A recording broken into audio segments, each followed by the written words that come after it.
All right, yo, now check this out, man. This is in Black Mirror, okay? This is in the Netflix little series Black Mirror. Dude, check out this robot dog because I'm gonna show it right after. But there's a robot dog patrolling in Singapore right now, and it's enforcing social distancing, and it looks just like this thing. Now, in this particular show on Black Mirror, because that's the one with like the social credit, the video games that attach to your brain, and you like virtually go into the game, and all that Black Mirror. This particular episode, the robot dogs turn on humanity and try to kill everybody. Now he just jumped into back of a van. Watch this.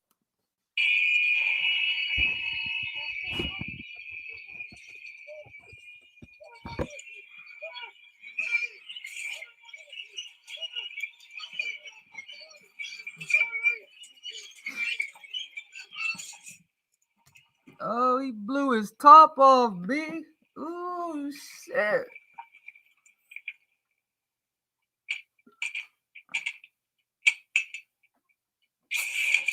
Dude, that looks exactly like them in real life. That's crazy, guys. They look the same. That is wild, man. Crazy stuff, Holmes. Vata locos, man, also. Yeah, that's probably pretty loud in your ear. Sorry.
Little creep bastard. Look at him.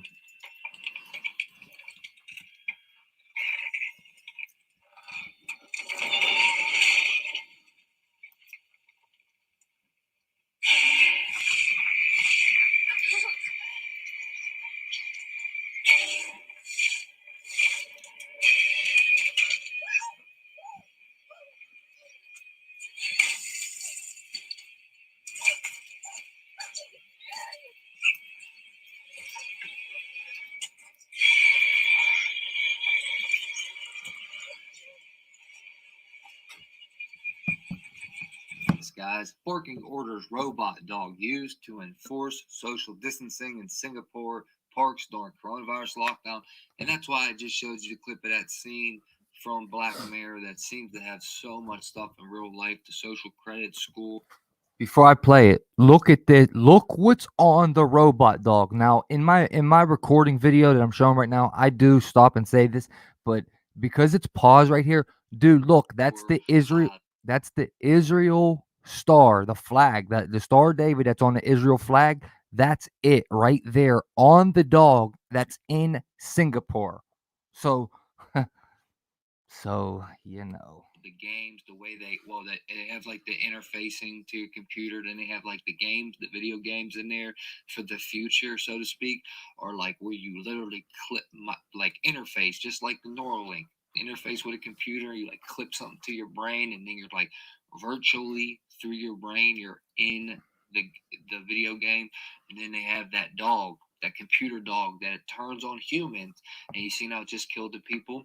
Well, just crazily, such a coincidence that the dog in real life looks exactly the same. Check this out.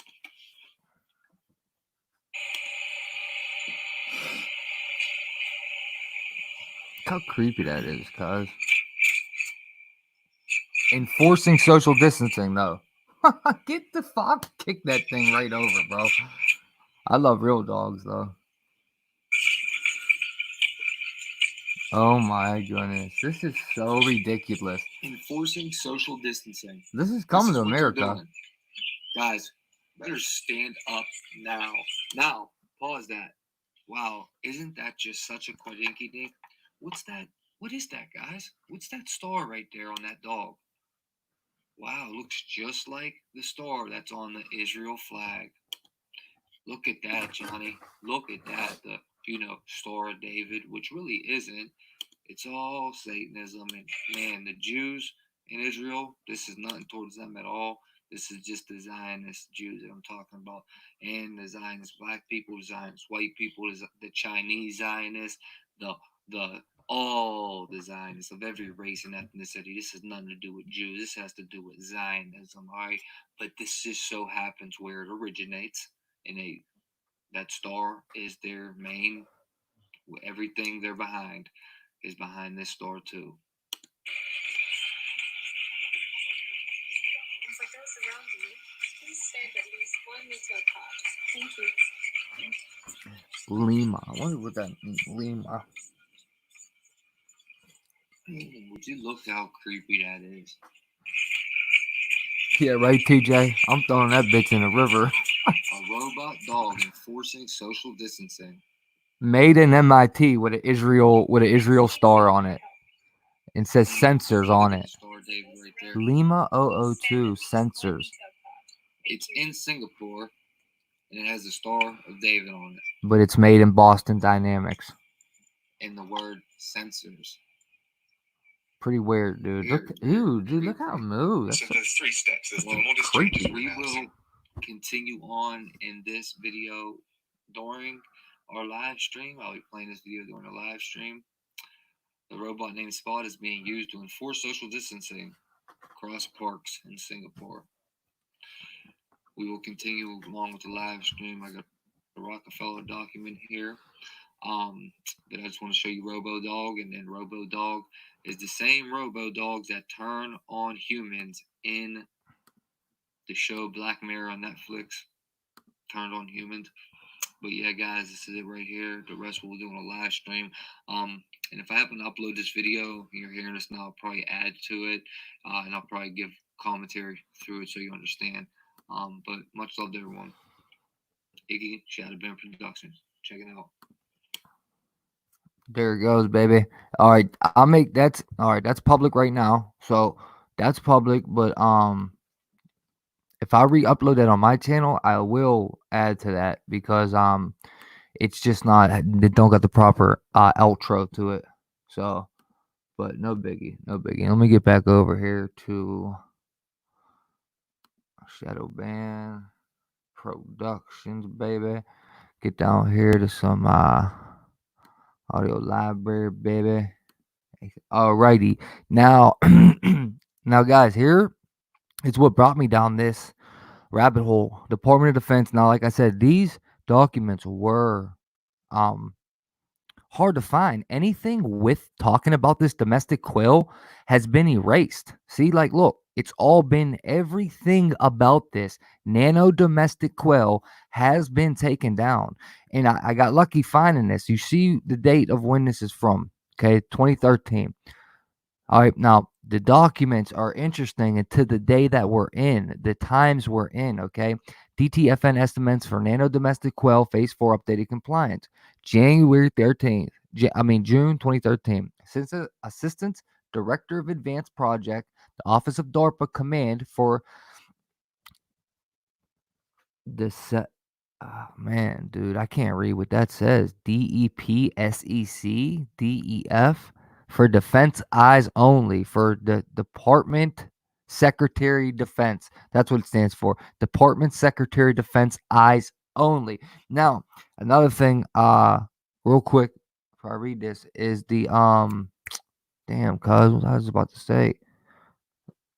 Oh, the nano domestic quell revised estimate for NDQ protocols.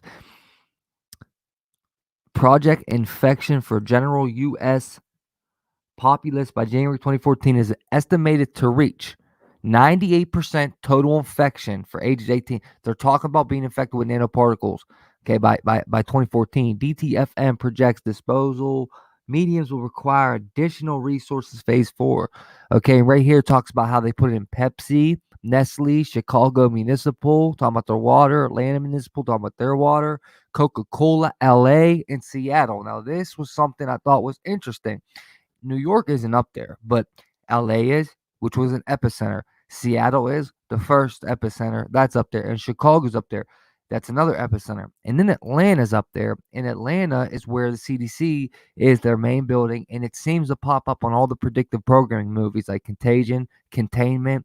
It was all had to do with the Atlanta CDC center, right? Then the scientists come on missing there. Well, you know what I'm talking about. Dispersal outflows have shown significant improvement in population infection rates. Now, let me read what this is. It's easier to read. As promised, these are some classified documents given to me by my good friend in the Department of Defense, a very highly ranked official I have known for many years.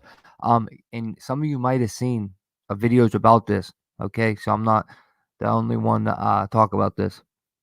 Nano domestic quell. The program is called Nano domestic quell. As the documents clearly demonstrate, the U.S. government has embarked on a program to implement a secret Armageddon nano device that mimics a flu virus to be activated on the public in the instance of domestic uprising, riots, and armed resistances. Okay? The U.S. government has embarked on a program to implement a secret Armageddon nano device that mimics a flu virus to be activated on the public in the instance of domestic uprising, riots, and armed resistances. The nano device are in or carried by an estimated 87% of the population at this point, with the projected 98% infected by 2014. It's 2020. Chances are you already have this nano device inside of your body as you read this. Please understand, these nano devices are not in their until activated by a radio signal or transmission. You are safe until a cell tower, drone, or other method of transmission activates the device. And that is exactly what the DARPA guy said that we just listened to in my video, Joe Giordano. Okay. It doesn't have to be a cell tower. It can be a satellite or a drone can set these things off as well, right? And they're supposed to be in our water, our food, the sprayed, the chemtrails. Documents I've received do not go into detail on that specifically. I do not know drones and cell towers will be used. However, I do know. Once activated, the device will mimic the flu virus. You will be dead within 10 to 12 days. There is no known cure or way to prevent this.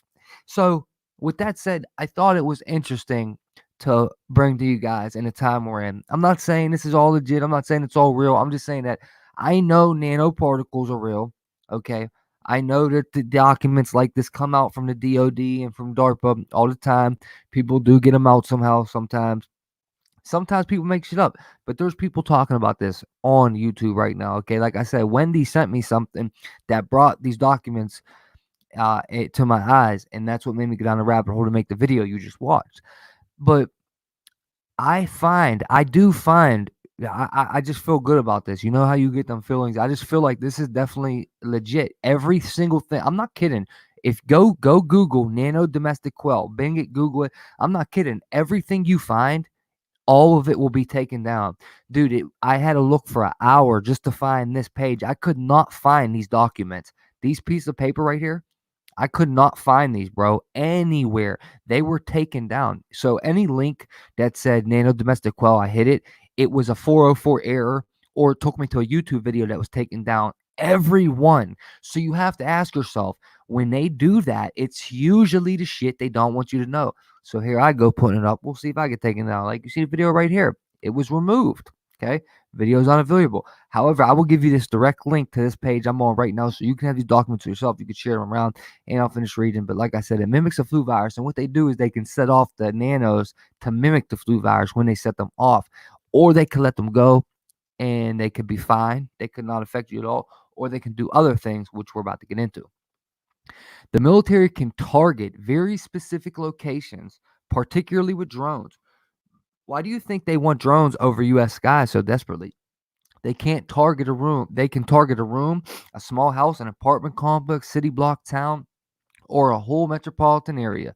By simply firing a signal, the nano device in your body will be activated, and you will, I'm not saying that, and what will appear to be very severe case of the flu. It's saying that you will die. I mean, we got the power of God in us, man. Nothing can overpower that. That's just what I believe, but that's what that said. The virus outbreak can scale from individual or group targets or a large citywide outbreak. And you just think about that right now. You know what I'm saying?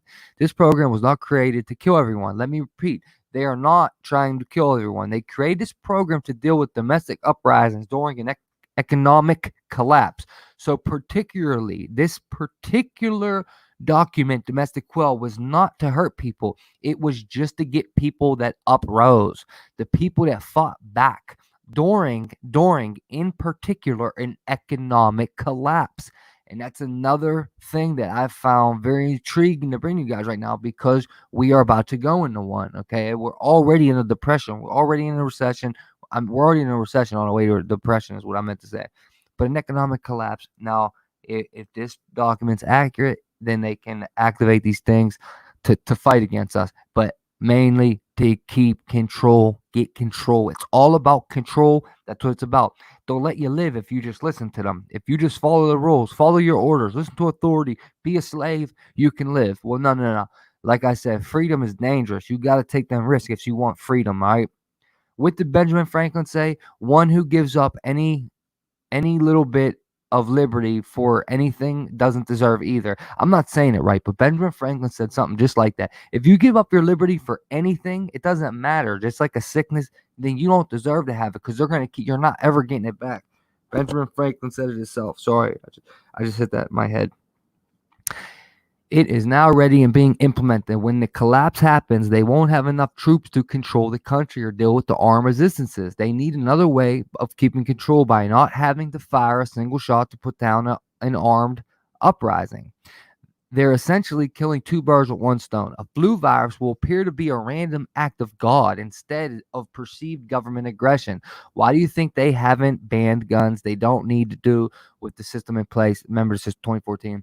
Please bear in mind that there's no active campaign underway to discredit me, attack me, or bring me down. Please understand my children are sick, and I believe their sickness, a bizarre skin condition that is worsening for both of them, is a result of my blowing the whistle. I believe they have seen harmed in time. Okay, he's talking about his kids. I'm sorry about that. I'll pray for your kids for sure. I got to get to the video. If it doesn't spread or go viral in some manner, okay. And like I said, I'll give you guys the link to this directly so you can have these documents right there. And on your own time after the video, type in those words right there. You know what I mean? Type in DTFN estimates for nano domestic quell or just nano domestic quell. It will pop up. You'll find a bunch of stuff, but mostly everything you click on is going to be gone. It's going to be taken down somehow, some way. Okay, now first, guys, what I'm going to do is I'm going to put that link into the chat right now, but I also I'll pin it to the comment section at the end of this video, so you don't need to take it right now. If you want it, you can, is what I meant to say. You can't take it, or you don't have to take it, okay? Okay, now for everybody who just came in, or if you're someone that just came in, let me just take note real quick before we move on. The other day, I was on here talking about a scientist that got murdered in my city. He had made breaking. He broke through with something they won't say about the CV-19. Right, 2 days later, he got shot. We're gonna be going over that in a little bit after this part, so we could talk about that again. All right, real quick, Linus Roar, since you're right there, Linus. I was asking you, besides what besides like that dude's IG. Did you see anything else to say that cop was a Freemason? Because what Jeff C showed, I see what he's saying, but I don't know if that's enough to say the dude's a Freemason. What if that's just his favorite number? I mean, I don't know. I know about his wife too, but I'm just saying, like, couldn't somebody, you know what I mean? How some people just, you know what I mean, Linus? Some people just have a favorite number that they don't have no idea what Freemasonry even is. You know what I mean? That's all I was saying. Who's going to sleep, Danny? Good night, Danny. Much love, Danny. I will wait for your answer, Linus, and then I'm gonna move on. Guys, we're gonna go over what's called another Rockefeller. another Rockefeller Foundation white paper, PDF. We will be going over very soon. Also, stay tuned because we have a special guest coming on this evening that has the antibody to the CV19, and they're going to be sharing very, very serious intel with the antibody and their experience with the CV19 in LA. So stay tuned for that interview at the end of this. This is the Rockefeller Foundation article, white paper we'll be going over right here. National COVID-19 Testing Action Plan, pragmatic steps to reopen our workplace and our communities. And of course, they want to start a Corona Corp. And I got the predictive programming to show you a Corona Corp. I rewatched the movie to show you. So we will get into that. Okay, Linus, what you could tell me in a minute, Linus. Now, let's start right here, guys. Now, what you just watched, okay? My video. This is the patent number right here. Listen to the number 6011991. They cannot help putting the 911 in there. And wait till I show you something else about 911 tonight. You'll see how they use it. Actually, hold on. I'll go to it right now. Hold up, bro. I'm not sweet. Ain't nothing sweet about me, bro. We can get it smacking, bro. Hold on, I'll find it right now. Like, I ain't not sweet. All right, here we go, right here, babe. Now, check it out. First off, these people are working on the DNA vaccine for the CV19, okay? Inovio, okay? See how they're calling it the INOV? 4800. Well, in gematria, 48 equals Freemason. Just so you know, when I type in Freemason, you get a 48 in the reverse full reduction. So, boom, that's one thing. And then look how they do this. Look at the amount of money that just so happens to be what they put in on a specific day. Hold on. Right here it goes. Ology Bioservices and Inovio Pharmaceuticals Inc. announced today that the U.S. DOD has awarded Olgi Bioservices with a contract of guess how much? $11.9 million. What did Aleister Crowley teach us in his book, right? How did we learn to think like a Freemason? To think like a Freemason, you got to read Aleister Crowley's book. You got to think like a Freemason to know how they think, right? Read backwards, write backwards. Learn to read backwards, learn to write backwards. Well, when you see that the United States Department of Defense, this is our government doing this, right? Our government, Department award them 11.9. So we know we have to go backwards. We already see it's Freemasonry. The vaccine's called INO 4800. You drop the zeros in gematria, therefore you have a 48. When you pulled it up, Freemason is 48. Okay, so this is a full Freemasonry agenda. They're telling their people through this type of shit that they're behind it. And then when you read it right backwards, right here, you got 911, 911.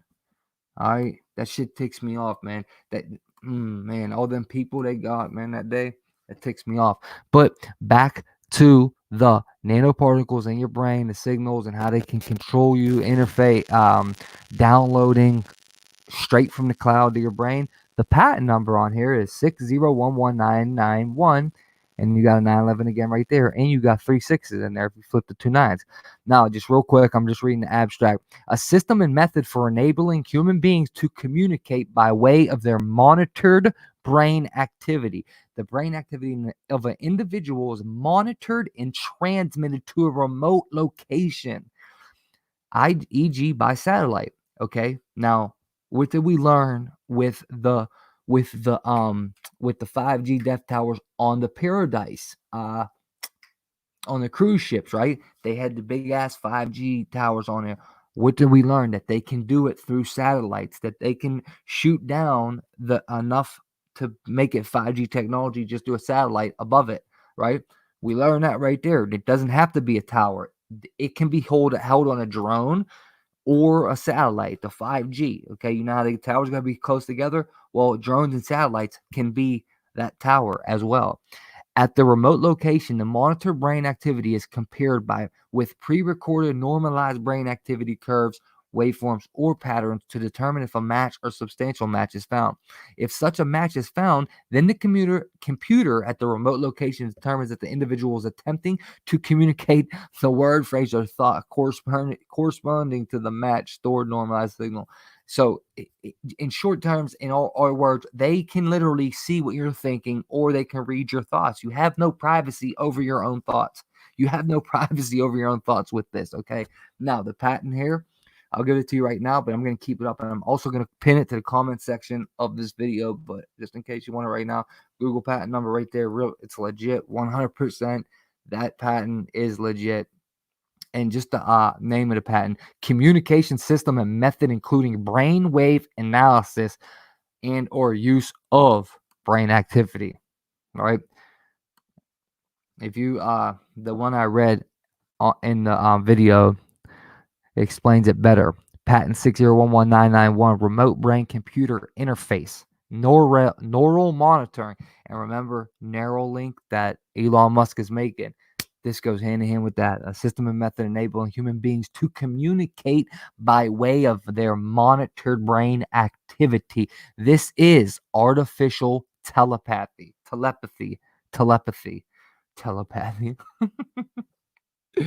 right, let's move on now.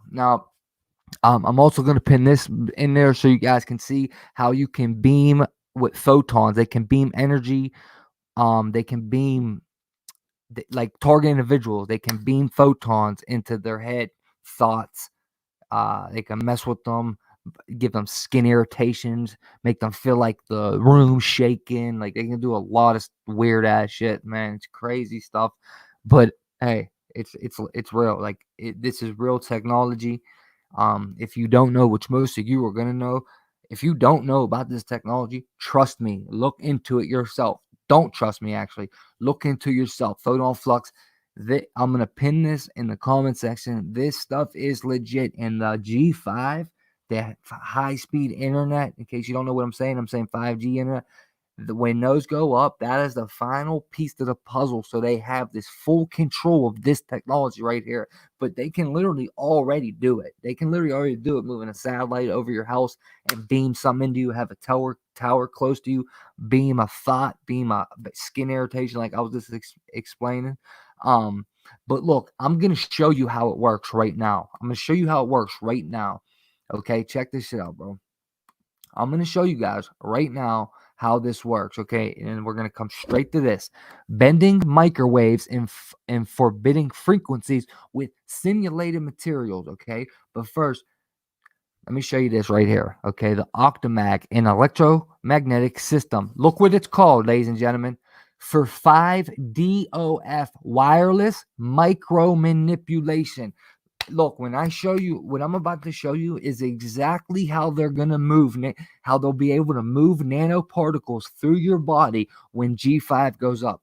Okay, this is octomag. And I want everyone to take in consideration real quick. Did you ever hear them lately say how they want to open optometries? They want to open up for eye doctors.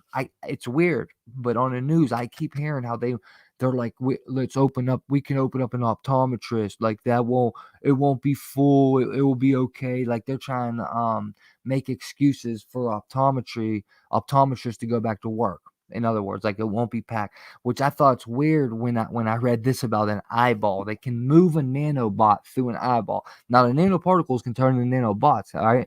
Because it just got to be manipulated by a magnetic field. And I thought it's crazy that this is actually called 5DOF. Now, 5DOF stands for 5 degrees of freedom, degrees of freedom. And it just so happens that this G5 goes up, it takes our freedom, right? It's going to be another step to take our freedom. So I thought it was even crazier just looking at it like that double meaning stuff, that Aleister Crowley, that Freemasonry, that double meaning. You get what I'm saying? 5DOF. Wireless micro manipulation. Let me show you how it's done, ladies and gents. All right. Let's see how they move it, a nanobot through an eyeball. Check this out. With the goal of enabling less invasive and safer retinal surgery, as well as providing an increased level of dexterity desired by clinicians, we embarked on the design of a system for magnetic manipulation of a fully untethered microrobotic device inside the eye. With the goal of enabling less invasive and safer retinal surgery, as well as providing an increased level of dexterity desired by clinicians, we embarked on the design of a system for magnetic manipulation of a fully untethered microrobotic device inside the eye. The result of our design is a novel electromagnetic system that we call Octomag. The prototype system was built at ETH Zurich and is the first system to enable 5 degrees of freedom wireless magnetic control of a fully untethered microrobot. The microrobot can move through a large workspace and is completely unrestrained in the rotational degrees of freedom. With this system, a user is able to manually command the robot to move and rotate freely with no other feedback than that provided by the camera image. You hear him? Whereas magnetic manipulation has typically relied on orthogonal electromagnetic arrangements generating uniform fields, which are simple in terms of modeling and control, Octomag's unprecedented level of wireless control is due to its utilization of complex non-uniform magnetic fields. The concept design of Octomag is based on the assumption that the use of high-performance soft magnetic material in the cores will result in a system behavior that is linear with respect to the input currents. By operating the cores in the linear regions and taking their interactions into account, the Octomag can command gradient forces in any direction up to 2 Tesla per meter and orienting fields up to 50 millitesla while steering the robot. A variety of devices in the millimeter and submillimeter range can be controlled. We have thus far experimented with devices made from microassembled cobalt nickel pieces, stainless steel tubing, and neodymium iron boron permanent magnets. Initial experiments have been performed in silicon oil with a similar viscosity to that used as a replacement to the vitreous humor after a vitrectomy. Yo, I just thought it was wild that the bottom here, it says September 4th, 2009, 1113. When using the camera feedback for closed-loop control, the device is able to precisely and repeatably follow pre-programmed trajectories as well as respond to user input. This is a nanobot in somebody's eyeball, but did you hear how he said it gets put in? It gets put in through injection. See, I hope people are listening. It's put in through injection. You see what I'm saying? Nanobot put in through injection. All right, then it gets controlled by a magnetic field. That is 5G. 5G goes up, it makes a magnetic field. That's what it's gonna make above us, a magnetic field. That's how these things are moving. They're not moving through anything else. They're manipulated through a magnetic field. So if nanoparticles are in our body, you take an injection, a nanobot gets in you, or the ones that aren't in it, and they can control it. You see what I'm saying? A chick choriolentoic membrane has been demonstrated to be a viable model tissue for surgical retinal research and simulation. That's see a here nanobot. permanent magnetic device equipped with a needle tip being used to puncture a blood vessel. This demonstrates that an untethered magnetic agent is able to be manipulated with enough dexterity and force to potentially deliver enzymes or other clot-busting agents to the delicate structures of the eye. To potentially deliver enzymes. Well, guess what an enzyme is? Luciferase, right? We just went over luciferase is an enzyme. So that's another thing that this can unleash in your body. These nanobots can unleash an enzyme. They can literally be programmed to inject into you, swim somewhere, unleash in a certain spot of your body, unleash the luciferase, and that could just be that. Or it could be they can be controlled through magnetic field to do whatever, man. Go send that. I think it's like a lot deeper, especially when we go over this Rockefeller Foundation paper. You'll see it will make more sense too. But I think they want everyone to get tested and stuff, and of course they want everyone to take this vaccine. I almost see something even deeper, like something with our DNA, our blood, something maybe blood types they want to find, or something like copying our DNA. But these things can they can program stuff into you, right? So say instead of programming people through TV, they can computerized program it to you and beam the thought into one of these, and then that goes into your brain, and now you're programmed with that thought, with that way of thinking, okay? Or say like this, what was the second one I was gonna give? They can, all right, I forget. Just listen, let me think of it real quick. We have presented 5 degrees of freedom wireless magnetic control of a fully untethered microrobot using a novel electromagnetic system that we call Octomag. The system is capable of precise positioning in both closed and open. It's just funny they call it novel. Everything's novel all of a sudden after the novel coronavirus comes out. I know it means new, but I'm just saying it's just funny, novel. But see this picture right here? This is the electromagnetic field. That's building the electromagnetic field around his head. And that's how they're controlling it. Okay. So these are essentially future-wise, those are 5G towers around our heads. Operation modes and shows great promise for future medical. That's why I can applications. explain it.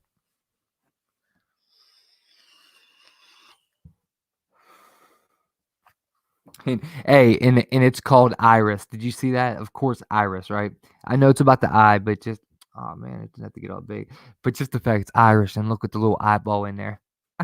Right. So funny. Our eyeballs are some of the more delicate organs, and the mere thought of them having to be sliced open for surgery is unsettling. So, researchers at the Multi Skill Robots Lab at ETH Zurich have created a magnetically guided microbot. In other words, nanobot, barely larger than a few human hairs that can be embedded in the eye and externally controlled to perform delicate surgery without any part of the patient having to be sliced open. Now, if they can use a magnetic field to control a nanobot to perform a surgery, what else do you think they can do with that, right? How small a self-propelled autonomous micro-robot can be limited by current technologies, but the researchers found a way around this by eliminating the need for motors and other propulsion systems through an external magnetic control system called Octomag. A microbot was developed that can be injected into the eye with a thin needle. The microbot can be injected with a thin needle. So, in other words, any thin needle shot can put one of these in your body. Just saying. The idea is still a bit unsettling, admittedly, but using a series of electromagnetic coils positioned outside the eye, the microbot can be guided and controlled with remarkable precision, allowing even delicate surgeries to be completed without having to open the eyeball. And keeping these procedures and surgeries minimally invasive allows for faster recovery and reduces the risk of complications. This will be pinned in the comments section. Remember, this is 2013. This will be pinned in the comments section, as well as the PDF that went with this. Sorry, these things have nano sensors. I'm gonna show you the PDF in 1 second. These things have nano sensors. Okay, nano sensors are nanoscale devices that measure physical quantities and convert these to signals that can be detected and analyzed. Okay, so nano sensors convert to signals that can be detected and then analyzed. So to me, that can signal back too. Send signals back and forth, analyze data, collect data. And every LED light on the street right now has the sensors in it. Okay, so that can connect with that. This is the 5DOF Octomag PDF right here. This, I'm not reading all this, but this explains in detail how they can literally control a nanobot with the magnetic field. And the magnetic field that I'm trying to compare this to is 5G internet. 5G towers make a magnetic field around us. All right. So that's the point I was trying to make right there. That's all. Bending microwaves and forbidding frequencies with simulated material. Maybe beam thoughts into our mind, program thoughts into our mind, take thoughts out of our mind, see what we're thinking. Because listen to what they just did on April 7th, 2020, or what they're working on.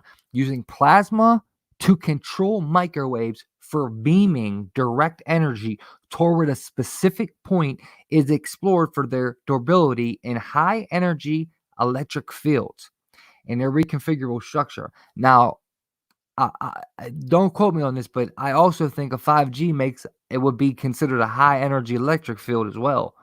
High microwave beams, similar to lasers, can transmit energy at high speeds over long distances, unaffected by wind, gravity, and other forces.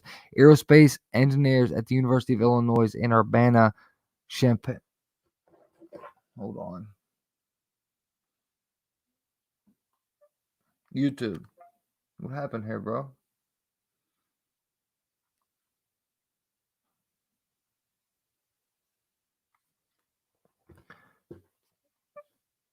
YouTube. Fuck. structure plasma structures to demonstrate its potential to tune microwave frequencies. In the simulation, we focus on an atmospheric plasma photonic crystals, a structure formed by plasma columns about 0.1 to 0.8 millimeters in diameter, arranged in columns and rows. Think of it as neatly ordered tiny plasma forests. Ultimately, we're trying to find what knobs to turn, plasma density, column spacing, column radius, to best control the microwave frequency passing through the structure.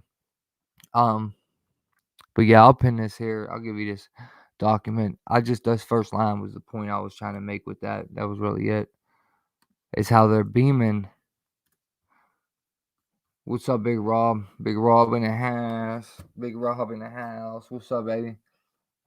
Anyone who just came in, man, the beginning of this is super, super important. I played a video that I made all about the transhumanism agenda and nanoparticles and just having them in our body, this, that, and the third, and how they can control the nanobots with a magnetic field. And the 5G that is coming up is a magnetic field. But stay tuned, because at the end of this, we have a very, very special interview with somebody that has the antibody to the CV19. Surprise, surprise. All right, guys, before we get into the scientist again, let's go over the Rockefeller Foundation. Time out. So we're talking about these nanoparticles, right? And what I'm saying is they can inject the nanobot in you.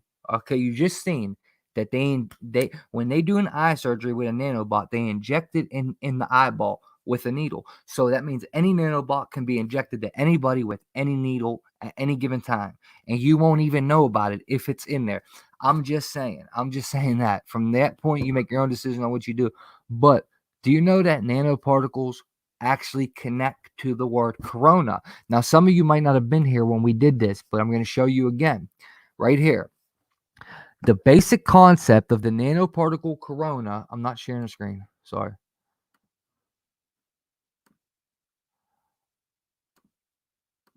The basic concept of the nanoparticle corona and its biological impact. A review paper by the University College of Dublin. Researchers describe how nanoparticles can gather a cloak of molecules onto themselves in a human body, is featured on the front cover of the Nature Nanotechnology. Biomolecular coronas provide the biological identity of nano-sized materials.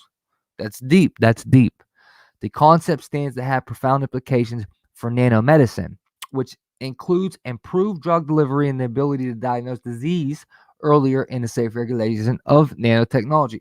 Now, look, all that can be very, very true, I don't. Not for a second. I don't think not. I believe that, yes, it could help us. It could go kill the tumor on you. It could eat the tumor away. It could cure many things, probably. I bet it really could. The problem is, and whether you believe this or not, the problem is the times we're in should tell you that this technology has gotten into the wrong hands. All right, and the wrong people controlling this technology is bad for us, because they're going to use it in ways you have to think like a criminal. They're going to use it in any ways they can to gain and to get control, okay, make money. So when they want to make money off this pharma shit, they're going to make ways to make people sick. All right, and I'm just saying this can also be used in nefarious ways. Okay, very, very nefarious ways, like changing humanity forever, nefarious ways, controlling people fully in not just mind controlling people through TV. I mean, full control. Okay, look what DARPA's trying to do with soldiers. Nanoparticles have dimensions of less than 100 nanometers. They are scientific interest because at this scale, materials engage with cells and organisms a completely new way, explains the paper led by Professor Keith Dawson, director of University College of Dublin. That can be good. You can do all sorts of new things with nanoparticles. You can cross biological barriers that you couldn't normally cross. You deliver nanoparticles into organs you couldn't usually access. But for that very same reason, we also address the safety questions, because particles can accumulate in high concentrations in tissues where they wouldn't normally go. This understanding will support the safe implementation of nanotechnology, as well as its effective application in drug delivery and therapeutics. Professor Dawson and colleagues at University of Dublin made important insights into what happens when a bare nanoparticle gets into a new environment, whether it's a living organism or milieu such as a river. They have shown that the nanoparticles draw down or absorb molecules onto their surfaces from a cloak known as a corona. And this corona of proteins and fats that ultimately interacts with the body rather than the nanoparticle material itself. So from what I read right there, now you tell me if I'm wrong, that is the bad way. That he was given an example of the safety, and in the safety part has to do with this corona building up. The understanding will support the safe implementation of nanotechnology as well as an effective application in drug delivery and therapeutics. Important insights when a bare nanoparticle gets into a new environment. So this sounds like the dangers, where it can be dangerous, right? Or am I wrong? They have shown that nanoparticles draw down or absorb molecules onto the surface to form a cloak known as a corona. That's bad. Yeah, and it's this corona proteins and fats that ultimately interact with the body rather than the nanoparticle itself. See, that's when it's not safe. I'm pretty sure that's what it's saying. That's not safe. And if that makes it more interesting, that's called corona and it's not safe. And nanoparticles cloak themselves in quite different ways than previous larger particles or drug molecules, meaning they can acquire almost a full range of biological activities that proteins can. Say Professor Dawn, whatever is absorbed onto the nanoparticle becomes its address label and influences how the nanoparticle will function in the body. Okay, this will also be pinned in the comment section. And this is also called a corona memory. There's also some evidence that as a nanoparticle moves through various parts of the body, it could retain a corona memory of where it has been. Okay, now check this out. And that could affect how nanoparticles distribute in different organs, right? There you go. The corona part of this is bad. It's the unhealthy part, the corona part. Now, corona memory, guys, can be a nanoparticle remembering what it did. So if they can beam signals back and forth, they can beam data back and forth. And if the corona memory in the nanoparticle, nanobot, makes a corona memory and it remembers what it did, it can beam that back. And then I don't know, maybe they can get some type of secret to your DNA code, or I don't know. I have no idea, but I'm just saying that is the type of stuff that interests me, and I don't fully understand. And I want to understand, what are they trying to do? Okay, we already know Bill Gates is behind this. He's the one pushing this. Moderna is the top one making vaccine. And then where that dude was speaking, it said Modern War, the DARPA dude, and he was talking about nanobots all up in your head, the nano domestic quell, where they make them, they set them off, and a virus will be spread, and you get, or no, they spread like a virus, and it will give you flu symptoms, but that's not really what it is. So they won't be able to cure it. You know what I mean? That was what the domestic quill thing said. And it just so happens that's what's going on right now. Here's this to you guys. Hey, Waltrip, what's up, girl? How you doing? Jerry Love in the house. What's up, baby? Octomag, I'll share that. Magnetic, that's the eyeball one. Biomolecular coronas provide biological identity of nano-sized materials. Okay, this was a link to what I just shared, but did you just hear what it's biomolecular coronas provide biological identity of nano-sized material? They're copying something, dude. They're copying something in your DNA, something they're copying, and they're having a corona memory. The search of understanding the interaction of nano-sized materials with living organisms is leading up to the rapid development of key applications, including improving drug delivery, improved drug delivery, which means these nanobots, these nano-sized particles, will be a deliver drugs into your body, or enzymes like lucifers. Okay, Come on, we already read about it. We already learned about it. Luciferase, okay? It can deliver drugs by targeting nanoparticles and resolution of potential threat of nanotechnology devices to organisms and the environment, unless they are specifically designed to avoid it. That's exactly what they're doing. Nanoparticles in contact with biological fluids are rapidly covered by a selected group of biomoleculars to form a corona that interacts with biological systems. Here we review the basic concept of the nanoparticle corona. The nanoparticle corona and its structure and composition, and highlight how the properties of the corona may be linked to its biological impacts. Yeah, this is deep, but it's called corona. Come on, cuz this is what's going in the vaccine and everything, and it has a nanoparticle corona memory. It forms a cloak that forms a corona. Like, get the fuck, these motherfuckers, like, this shit ain't planned. You get the fuck out of here, you goofy son of a you goofy SOB Hell Gates. He ain't slick enough to get by us, guys. You know, he ain't slick enough to get by us, man. Nanobot micromotors deliver medical payload in living creature for the first time. Okay, this is back. This is how long they've been programming this. Okay, this is back in. There's no date, but do you see? We see pictures of like this all the time about nanoparticles, nanobots. These are the things, the same shit they're dropping in the air, water, food, but more importantly, that they are going to that they're putting in this new vaccine, mRNA. I think that's why they're calling it messenger RNA, because these nanoparticles are going to deliver messages to your immune system, DNA, whatever it gives back to them creeps, whatever they're trying to do, message get back. But yeah, dude. Researchers working in the University of San Diego have claimed the world's first, proving that artificial microscopic machines can travel inside a living creature and deliver their medicine load without any detrimental effects. With you won't even know. Once again, with the right into your bloodstream, what's it called? The biometrics, getting right into your bloodstream with this shit. Okay, you don't even know it's there. Using micromotor powered nanobots propelled by gas bubbles made by reaction with the contents of the stomach in which they were deposited. These miniature machines have been successfully deployed into the body of a live mouse. Now, this one doesn't even get controlled by the magnetic field. It gets controlled by gas bubbles in your blood and stomach acid. Is that what it just said? Powered nanobots propelled by gas bubbles made from reaction of contents in your stomach. Reaching speeds of up to 600 micrometers per second, the nanobots headed outwards toward the stomach lining, where they then embed themselves, dissolve, and deliver nanoparticle compound directly into the gut tissue.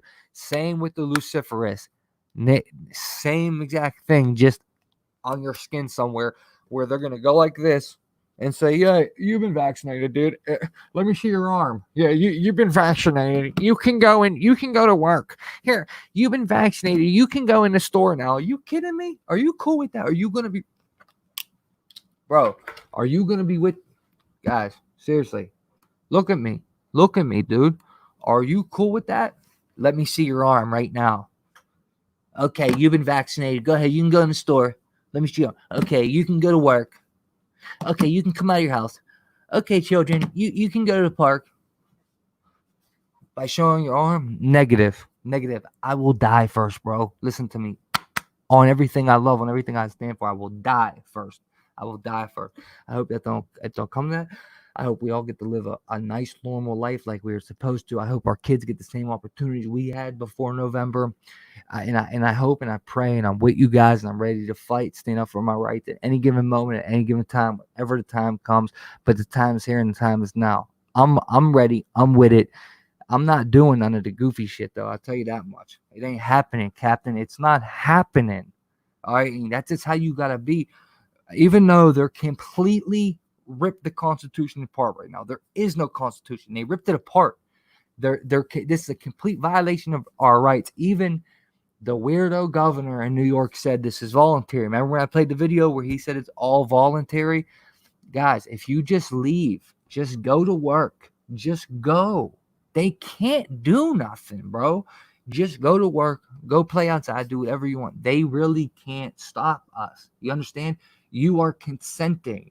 By wearing a mask, you are bowing down to the New World Order. You're saying, okay.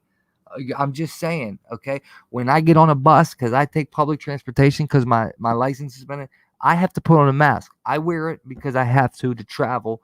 And that's the only time I do, though. Stores, anything else, I do not wear it. If they tell me I can't come in the store because of it, I go to another one, period. But most people, stores I go to, I know them, and they let me come in without a mask. So don't bow down to the New World Order. And do you know that the wearing a mask is pagan ritual? You guys want me to show you about that? It's pagan ritual. Dead up, pagan ritual. We'll get the Rockefeller Foundation, and I'll show you that. Okay, guys, Rockefeller Foundation, because it's so long, I won't go over the whole thing. But I did read a lot of it. Today, I didn't read the whole thing. Real quick, Partners Healthcare COVID-19 screener. They have a look, start COVID-19 screener. You just click it right now. Guys, everyone, this is going to get very, very interesting. Also, we got to keep in mind, oh, damn, this is about the vaccine. We have to keep in mind the Crown Castle, okay?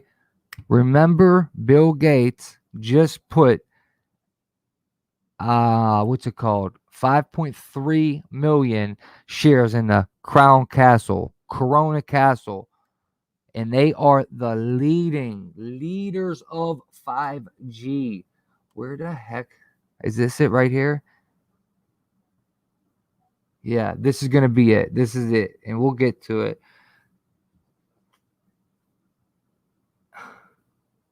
There it goes. Crown Castle, the nation's largest provider of communication infrastructure on G5. Okay. Microwave electromagnetic fields, EMFs. This is what we were just going over. Them nanoparticles, them nanobots are controlled by electromagnetic fields. That's what the cell towers are going to make. They're going to make an electromagnetic field. So if we have them nanoparticles and nanobots in us, they can be moved by that, manipulate. I'm not, like I say, I'm not fear porning no one. This is facts. This is what they do. All right. Now we'll come back to that. All right. Testing action plan, the Rockefellers Cloundation. Rockefeller Cloundation. Who likes that? Was that a good one? Was that a good one, or was that a good one? The Rockefeller Cloundation. What's up, Polar? What's up, Sean, brother? Okay. National CV-19 Testing Action Plan, pragmatic steps to reopen our workplaces and our communication. Now, guys, I would advise you to read over this whole thing. I read about, I think, halfway down. And, dude, guess what they want to do, bro? First off, look at this. The plan, 3 major objectives. Look, launch 1330. Once again, 133 pops up. Look at this. 133 pops up again. You got 13 for 13 bloodlines, and you got 33 for 33rd degree Mason. Once again, how many times since this scandemic started did 113 and 133 pop up? How many times? I mean, seriously, you guys know what I'm saying. Those numbers have been popping up so damn much. All right. So I can show you the predictive programming to this. They want to start what's called a Corona core. And if you remember the other day, I was just reading to you guys how in my city, they're trying to start a Corona core. Number 2, launch a COVID community healthcare core for testing and contact tracing. Okay, so right here, a COVID community healthcare core. Once again, double C's, 33. But when we go through this, you'll see a bunch. They call it the COVID core, Corona core, just like Trump is the first one we've seen this start at. Trump started his Corona core. Now, guys, watch this predictive programming right here. This is going to blow your mind, dude. This is going to blow your mind when you hear what these creeps saying this. Hold on. Pulling it up right now.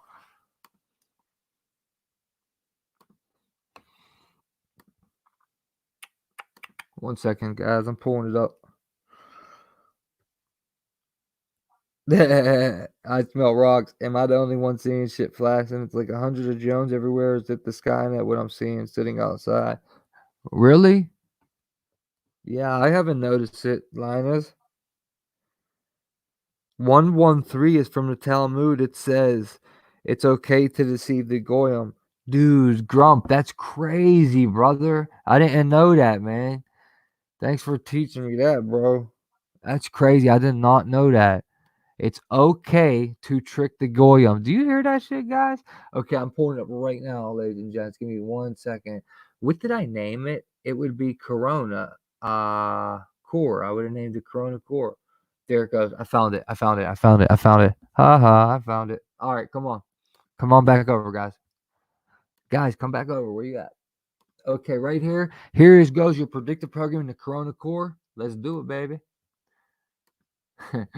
Unbelievable when you see the predictive programming they did for this.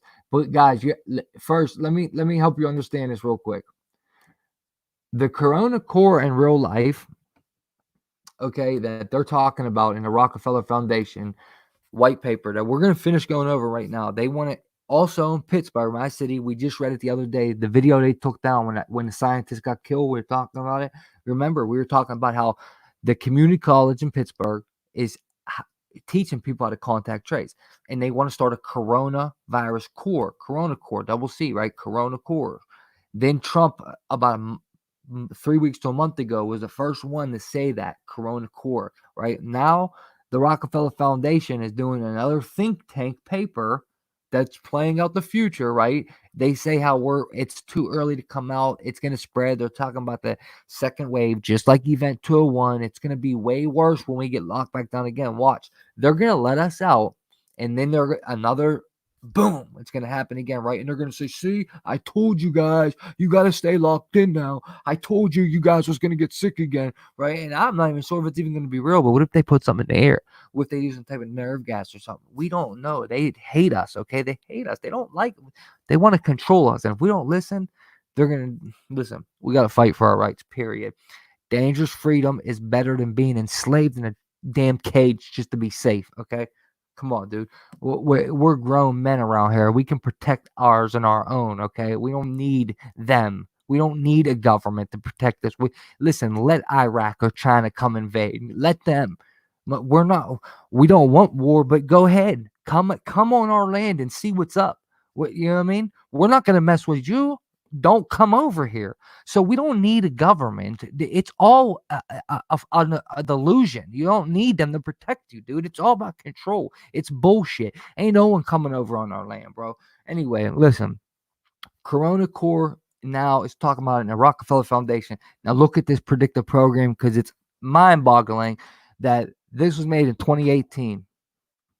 And my bad. The Corona Core is supposed to be us, people in real life. Look, and people in real life, they want us to come together and they want to call us the Corona Core. And what me and you are going to do in the Corona Core is we're going to test people by the millions. We have to work together to test people. That's what the Rockefeller Foundation white paper is about, telling you in that part. And we have to contact trace. So me and you are going to work together in the Corona Core for the coronavirus people, right? Every data we get will go in a computer that is ultimately watched by the government, right? It even says it in there, okay? I forget what they call it. We'll go over. But that's a Corona Core. Now watch, in the movie, it's the same meaning. The Corona Core kids are to protect. Watch. Whoa, damn, cuz. Earth's most valuable asset. You are Corona, and this is your planet, and they will not have mercy on you. Look around. You're the most advanced killing apparatus ever assembled.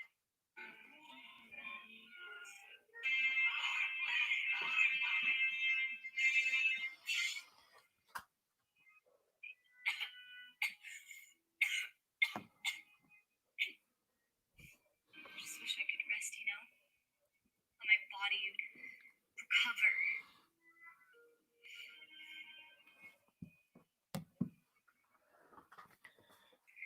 What I did, it was just part of my training. Listen. The Orts use advanced weaponry designed to slowly make you sick. Did you just hear what she said? In training, right? I kid you freaking not. This is the Corona Core. That's what they are. You just heard him say that. The movie's called Corona Core. Corp, C-O-R-P, Corona Core. I kid you not. In the Rockefeller Foundation, it says how they're going to train the Corona Core. She just said how she went through training for a bioweapon that made her sick. Come on, cuz you cannot make this shit up, bro. Good news is, they can treat it in time. Stay human. Do you know how there's a strict no gene tampering policy around here? Ever since the attacks, my world is finally. It's calm. We wake up and we go for a morning run. Dosed CRISPR. CRISPR. Gene editing pill to protect our DNA. Do you hear this? Those freaks. CRISPR. A gene editing pill to protect our DNA. Dude, in real life, it's literally the same thing. CRISPR. Now, look, you got the double C right here, Corona Core, with that satanic symbol in there. I forget what it's called. It is called something, though. One of you guys in the chat probably know.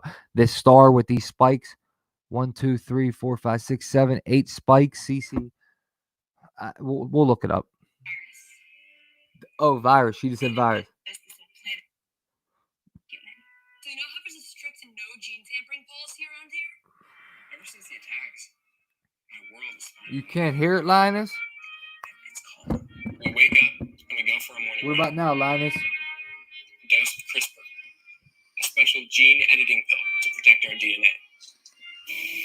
Those freaks. A virus. Can They'd you hear infest it this whole now? planet if they ever got the chance. Our elders, my parents, they didn't see the threat coming. They failed, and we had to grow up in the shadow of death.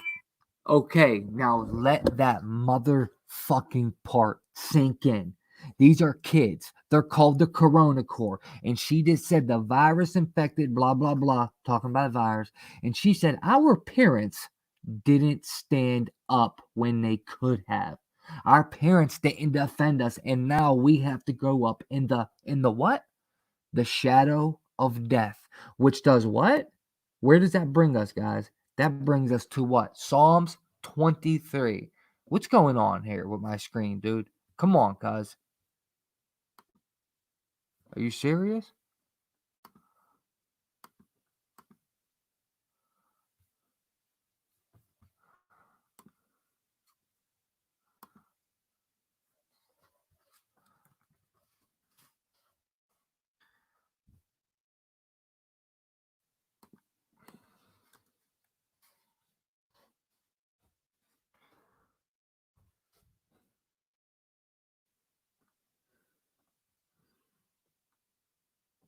Hey, guys, isn't it 23:9? The Lord is my shepherd. I lack nothing. He makes me lie down in green No, here it goes. Even though I walk through the darkest valley, the valley of death, I fear no evil, for you are with me. Even though I walk through the darkest valley, the valley of death, I will fear no evil, for you are with me. Your rod and your staff, they comfort me. All right, that's what that brings us to right there. Her parents did not stand up for any of the kids. Listen to her again. Our elders, my parents, they didn't see the threat coming. They failed, and we had to grow up in the shadow of death. Like, if some kid with a high IQ hacked into his brain using the senses already available, Hacked into his brain? technically that wouldn't be evolving. And it's go time. I'll be blasting germs away with my distributor, not laying on some couch crying about my feelings.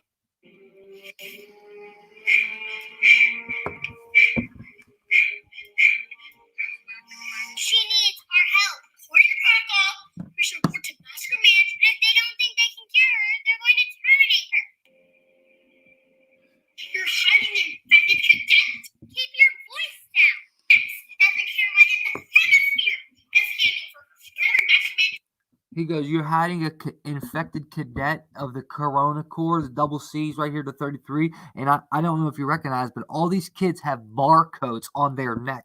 And every day they have to eat a gene editing pill called CRISPR, which is a real life thing. We're going to go over it briefly when I'm done with this in a couple seconds. Besides, it's best for us, for the safety of this planet. You think following the rules is more important than saving her life? I can feel that I'm different. The rules are there to keep us alive. He's right. I've already been through medical. Infections too advanced. You'll understand sometimes hope isn't enough. So listen to your friend. Let me go. And if Corona's here too. Here. What up, Harley? See? She agrees. Since I'm the only one that can override that law, no one leaves. Override that law. Computer! And I don't know if you guys notice how they have that dry cough when they get sick. They have a dry cough, and that was one of the symptoms. And she locked down procedures. It's about to end. Well, look at that, Johnny. DNA. This is by far the dumbest thing you've ever done. We have to move her. You're going to have to spend weeks in medical quarantine. Watch this. Bye bye, Helen. All because you came in close contact with me. Whoa. No. You'll have to go medical quarantine if you come into close contact with me, is what she said. Now watch this. But I didn't come in close contact with you. The kid goes, but I didn't come into close contact with you. Well, what do you know, Johnny? I've seen them before. She One of pissed you who has actually seen them. That's called predictive programming. Sage? Sage, wake up! Corona Corp. We weren't killing enemy targets. Corona we were killing Corp. innocent people. Wow. The Orts want to trace from the control of Master Command. They're our descendants. The CRISPR pills. That's how he's been controlling us. I thought the pills protected us from harmful mutations. You're saying the words are human? Did you hear that? They are what we're supposed to become. What we would evolve into if our DNA wasn't being controlled. Did you hear that? And what better weapon against Did you hear that, guys? We're killing innocent people. The Orts want to trace from the control of Master Command. They're our descendants. The CRISPR pills. That's how he's been controlling us. I thought the pills protected us from harmful mutations. You're saying the words are human? They are what we're supposed to become. What we would evolve into if our DNA wasn't being controlled. You hear this? and what better weapon against empathy? A shield of kids. What if the mutations are harmful? Maybe the Ortolars have evolved to be better humans than us. Kinder, more empathetic. After they exterminated everyone, Yeah, you can they say preserved that the this DNA is for restoration of the all. human race. You can say that this is all sci-fi, this, that, and the third, right? I mean, you can say what happened here? I'm like confused. Where did my StreamYard go? There it goes. You can sit here and say that is super sci-fi-ish, and it is. Hey, Lauren, and it what's up, Spank? Harley, Jerry Love, what's up? You can say this is super sci-fi, and it is, but the fact of the matter is the parallels to real life to this sci-fi is undeniably not a coincidence. All right. Corona core, this, that, and the third. But listen, the gene editing CRISPR pill, we're sitting here talking about the nanotechnology vaccine. I'm sitting here saying these nanobots can, my theory, one of them was that these nanobots, this ain't a theory. The fact is, the nanoparticles, the nanobots can be controlled by a magnetic field. They can be manipulated by a magnetic field. The 5G internet going up makes a magnetic field around us. Satellites and drones also can do the same thing. Now, if you have a nanobot that can be injected into you, a nanobot, you won't even know it's in you. They can be controlled. One of my theories was What if they're trying to somehow copy our DNA? Is there some type of code, something they could do? Why does the Rockefeller Foundation wants everyone to get a nose swab? They want everybody's DNA. Why do they want to make people take this test? That's what that thing's about. They're making contact tracing. They're hiring people to be the Corona Corp to make sure everyone takes a test.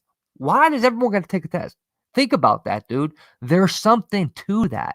You have to think about it. Why are they saying everybody has to take a test? Even if you're not sick, it does not make sense.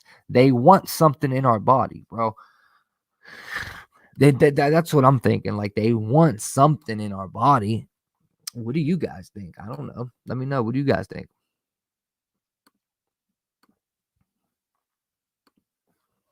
All right. Number one was launch a 1330 plan to dramatically expand COVID-19 testing. We are proposing our nation come together around the bold, ambitious, but achievable goal of rapidly expand the testing capacity to 30 million tests per week over the next 6 months. 1330 plan. They call it the 1330 plan. Yo, these fucking people, guys. I mean, you can't. I mean, you just can't blame them because, like, look, I mean, not blame them, but you can't expect nothing different because this is their number. Okay, this is what they go by. This is like their logos. You know what I mean? Like, they stand behind it. That's their shit. But the fact of the matter, I'm laughing at is that it gets over on everybody. Like, we're the only people that see this shit. And then when we tell somebody it, they think we're fucking kooks. They don't. Dude, if you pay attention to these freaking numbers, you're going to see them everywhere in the news. Every mainstream article, every time they give you a dollar bill or a percentage, it's always 33, 48, 13, 9, 11. It always is those numbers. Like, they have those select numbers, and that's what they roll by. Just like 19, COVID-19, right? Dude, 19 is AI. This whole thing is all about AI. This whole thing is bringing in 5G and AI. Look, artificial intelligence for pandemic response and outbreak tracking. Contact tracing is all about AI. The motherfucking, excuse my language, this dumbass bill, HRR 666, this is about AI, cause COVID-19. That's why they picked 19, because 19 is AI. 1 as an A, 9 as an I. COVID-19. That's what it's all about. It's all about the other agendas too, but this big agenda they're pushing with this is this AI shit. The virtual classroom, virtual doctors. Remember, guys, you remember we just went over Babylon Health? Remember Babylon Healthcare, right? I just said this the other day. It's coming everywhere. Well, what do you know? Right here, this thing, they started an AI chatbot. They started the chatbot, and that's what Babylon Health was, an AI chatbot. And here you go. Look, chatbot for diagnostics. Boston Partner Healthcare is currently using a natural language processing application to screen potential patients of CV-19 before they come to the hospital. This will likely allow the company to screen more potential CV-19 patients and keep their patient numbers from reaching critical capacity. Now, a typical person is going to read that and go, oh, yeah, it's nothing, right? Chatbots, though. Babylon Health, chatbot. That's what we was going over the other night. Look, outbreak tracking. Typical person, oh, we've been being tracked for years. Yeah, well, guess what? The HR 6666 is the Patriot Act of 2020 with an enhancement, okay? That's what people on Facebook that sit here and chase me around with nonsense all day on the comments on there. Like, people are just so naive. It's unbelievable to me. How could you, dude? Could you think we're psycho because we want to question shit? Are you kidding me? Because you're just letting these people do whatever, walk on you, take your rights, and we're crazy because we want to question it. Man, miss me with that bullshit on your little fake book comment section. Chatbot for diagnostics. You get what I'm saying? Some medical chatbots can act as a guide and whatever with the chatbots. I'm just talking about the Babylon Health. Babylonians, the Babylon, Babylon the city, the Babylonian worship, and they name it Babylon Healthcare. And what do you know, Johnny? They had a chatbot on there. Now they got one for COVID-19. That's all I was saying. But back to this. AI is all around this. 5G coming in all around it. Now, take a quick note of this symbolism right here. We already got 1330. Look at this design right here, okay, guys? This kind of looks like the peace sign, right? Now, think of Jesus on the cross, hands up like that, right? Well, they say when you denounce Christ and you have to sign to sell your soul, the peace sign is a demonic symbol because it's Jesus Christ on the cross upside down with his arms ripped off. This right here is the upwards way of it. The peace sign would be if you just flip that. So this is symbolism to me, just a double meaning because it's pointing up. It almost would be Christ on the cross with his arms up. Okay, so it could even be looked at in a good way for us, right? But look at the numbers again that they pick right here. 1 million to 3 million. You know what I mean? It goes on and on and on. It doesn't stop. They throw it in our faces. Launch an 8-week national testing laboratory optimization initiative to increase current U.S. testing from 1 million to 3 million. 13 bloodlines that have been ruling the world for centuries, and that's why history repeats itself, because the same scumbags been running the world. The steady increase of U.S. testing that began in late February has now plateaued. During the first 2 weeks of April, the number of tests per day averaged 143,000, 1 million tests per week, with no appreciable upward trend. Let's go right here. This will be achieved by unleashing the untapped potential of existing test capacity at national university and local labs. Importantly, this program will bolster the capacity, the resources of thousands of small laboratories around the country. Supply constraints will be identified immediately and eliminated. Now, invest a public-private testing technology accelerator to further grow U.S. testing capacity from 3 million to 30 million. Now, what do you got right there? Look, right here, it was 1 million to 3 million, the 1 and 3, and now you got 3 million, 30 million, the 330. And guess what the plan's called? 1330 plan. That is a perfect example. These two things have nothing to do with each other. 1330 plan, and then it says right here 1 million to 3 million. Right below it says 3 million to 30 million. 1330 plan. 30 million per week within the next 6 months. This increase will depend on realizing and rolling out the best mix of new technologies of higher efficiency laboratory testing, point of care office testing, and home testing. They want us to take this test for some reason, guys. I'm not taking it. I'm to get something in our body, dude. I don't know. Like, they want something in our blood or body. I don't know. I don't know. The powers of the Defense Production Act may well need to be invoked given the inherent commercial uncertainties in this tenfold production increase. The 1330 plan aims to overcome these barriers and progressively expand testing from the current 13 million, 30 million. There they go again. 1330. The 1330 plan. Unbelievable. The double meanings that people will not see. Look again right here. Look, 1-3 again, cuz.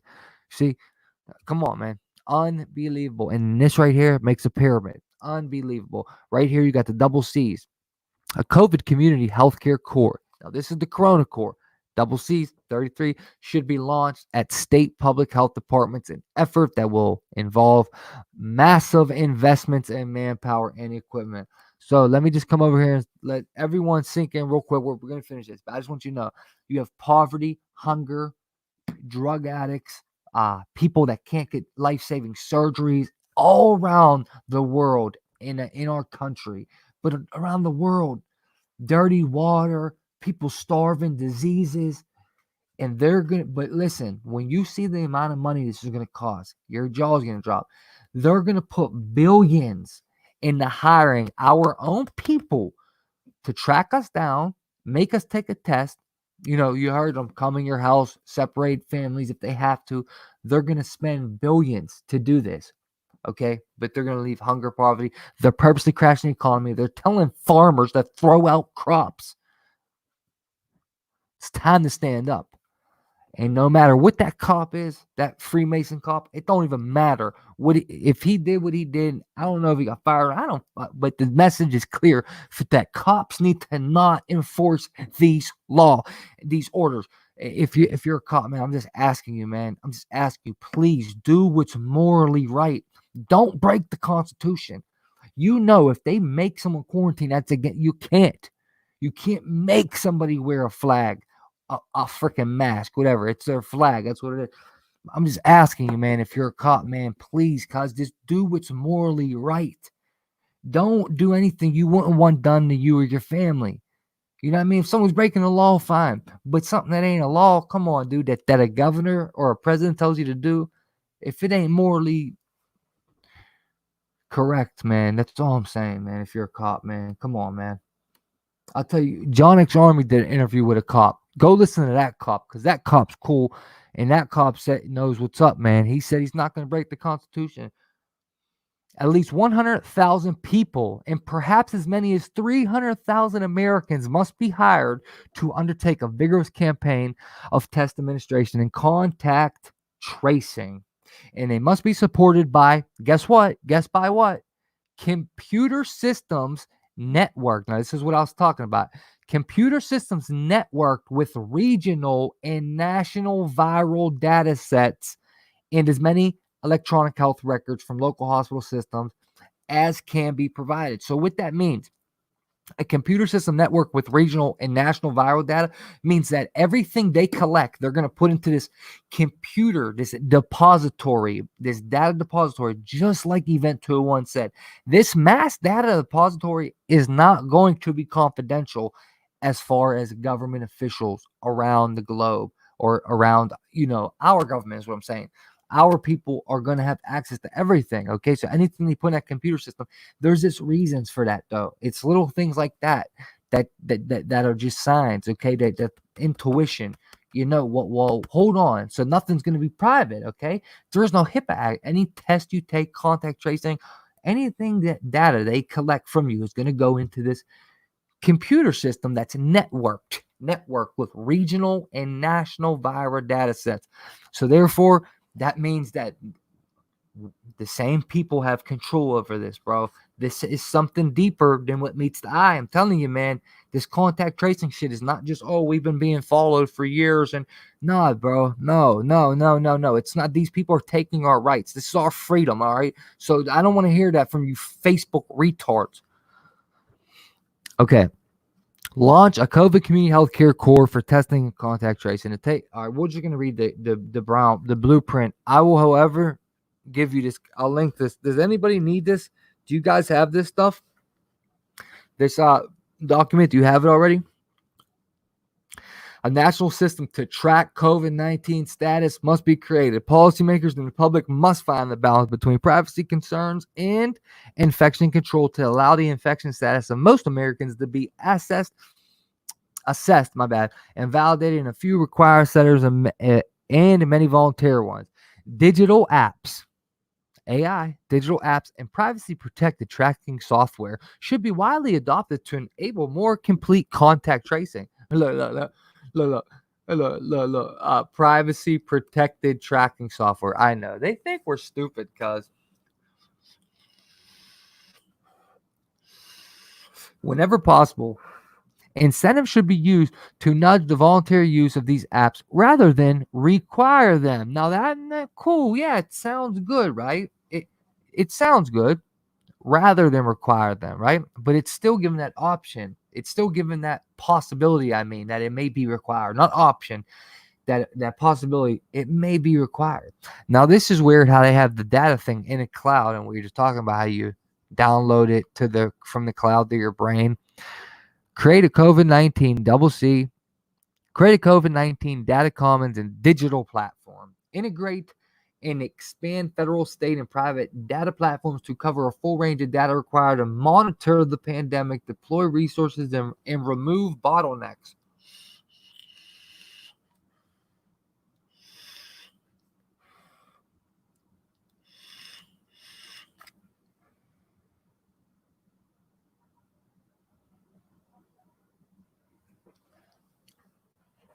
Innovative digital technologies can improve workforce monitoring and early detection of recurrent outbreaks.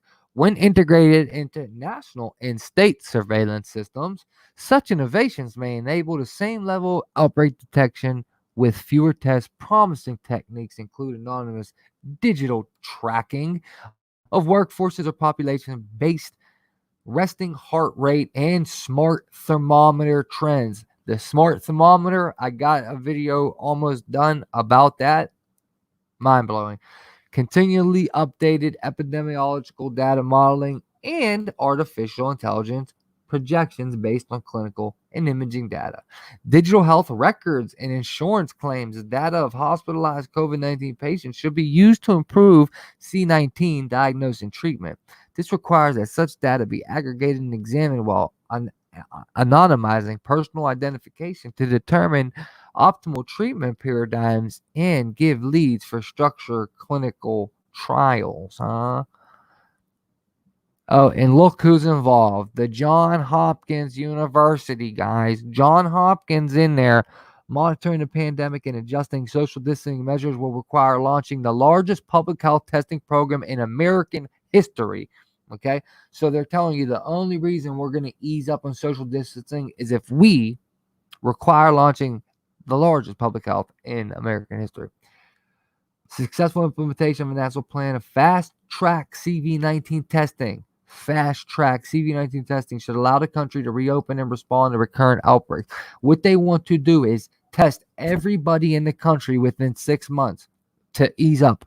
Only way they're going to ease up social distancing is what they're claiming in this. Okay, like I said, I'm going to skip a little bit. I'm going to read the blueprints, and then you guys could go. I definitely go over this yourself so you see what I'm saying. Action plan: skill up COVID-19 testing capacity until Americans feel they can return to work without risking their or their family members' lives.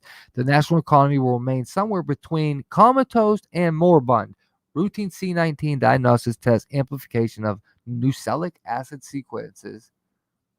Nucleic acid sequences that are signatures of the virus offer the best chance, short of a vaccine, that kind of reassurance. So once again, the vaccine's the hero. We can't really go back to normal until we take a vaccine, is what they are saying, man. That's what they're saying. But that ain't true because I'm not taking shit. I'm not taking no vaccine. Look, a bunch of 1s and 3s again. According to some of the epidemiological analysis, halting the epidemic entirely while allowing nearly everyone to return to work requires testing between 20 to 30 million people daily. So the only way we can go back to work right now is by testing 20 to 30 million people a day, because a day, they want to get everyone in the country, or at least information quickly enough to allow someone to be tested before re-entering work. Next 8 weeks, the country could conceivably get to the point where 1% of the population are tested weekly. Combined with vigorous contact tracing would allow crucial parts of the economy to restart. Yeah, sounds good, right? After another 6 months of intense supply chain oversight in the rollout of the new testing paradigms, that number could increase tenfold to 30 million people per week. There are 2 types of CV tests: molecular tests for SARS-CoV-2 infection and serological blood tests for antibodies. Like I said, stay tuned to the end of this because I got an interview that someone's going to call in that they have the antibody. They have the antibody for CV-19, and they have a very, very important message. Just something you want to hear. The words ain't coming into my mind, but just a message that you need to hear. And they got the antibody. Like I said, molecular tests are usually taken with a nasal swab. All right, that type of stuff really don't matter. You guys know what's going on. They also just passed a saliva test, a home test. I don't know why that ain't mentioned. The Rockefeller Foundation and its finance partners will help create an emergency procurement network, the emergency network of CV-19 testing that can leverage public-private credit guarantees, define pool procurement requirements for critical testing and supplies, and negotiate medium-term 3 to 6 month contracts with suppliers to make sure large volumes of critical supplies are accessible to purchasing cooperatives, health systems, state and local governments, working alone or together, and other buyers. The foundation will also offer ongoing guidance of these networks. But guys, let's not forget this is as far as I got reading this earlier. Guys, let's not forget the Rockefeller Foundation put out a PDF file back in a think tank where they sat down and thought out the pandemic we're going through right now, basically word for word. All right, I went over it 3 times. I'm the first one to bring the document out. It's everywhere now, but yeah, it was heard first here. You can go back and look at the dates of my videos. I put the Rockefeller document out before anybody. Anyway, in lockstep, they predicted literally what we're going through. But the thing is what it came to was biometric IDs. And that's the part that didn't happen yet. All right. What happens was everybody gets out too early. They say that the United States was too lenient. Other countries were better, like China. They mentioned how where it broke out was China, and China was strict. So therefore, their pandemic ended. But they say United States was lenient, just like Event 201, and they let people out. And then the second wave hit, crashed the economy. It hurt real bad, the second wave. And then it was all about the hero was vaccinations and biometric IDs. We had to stay locked in until you got a vaccination and a biometric ID. So these are the people that were part of all that. They're behind everything.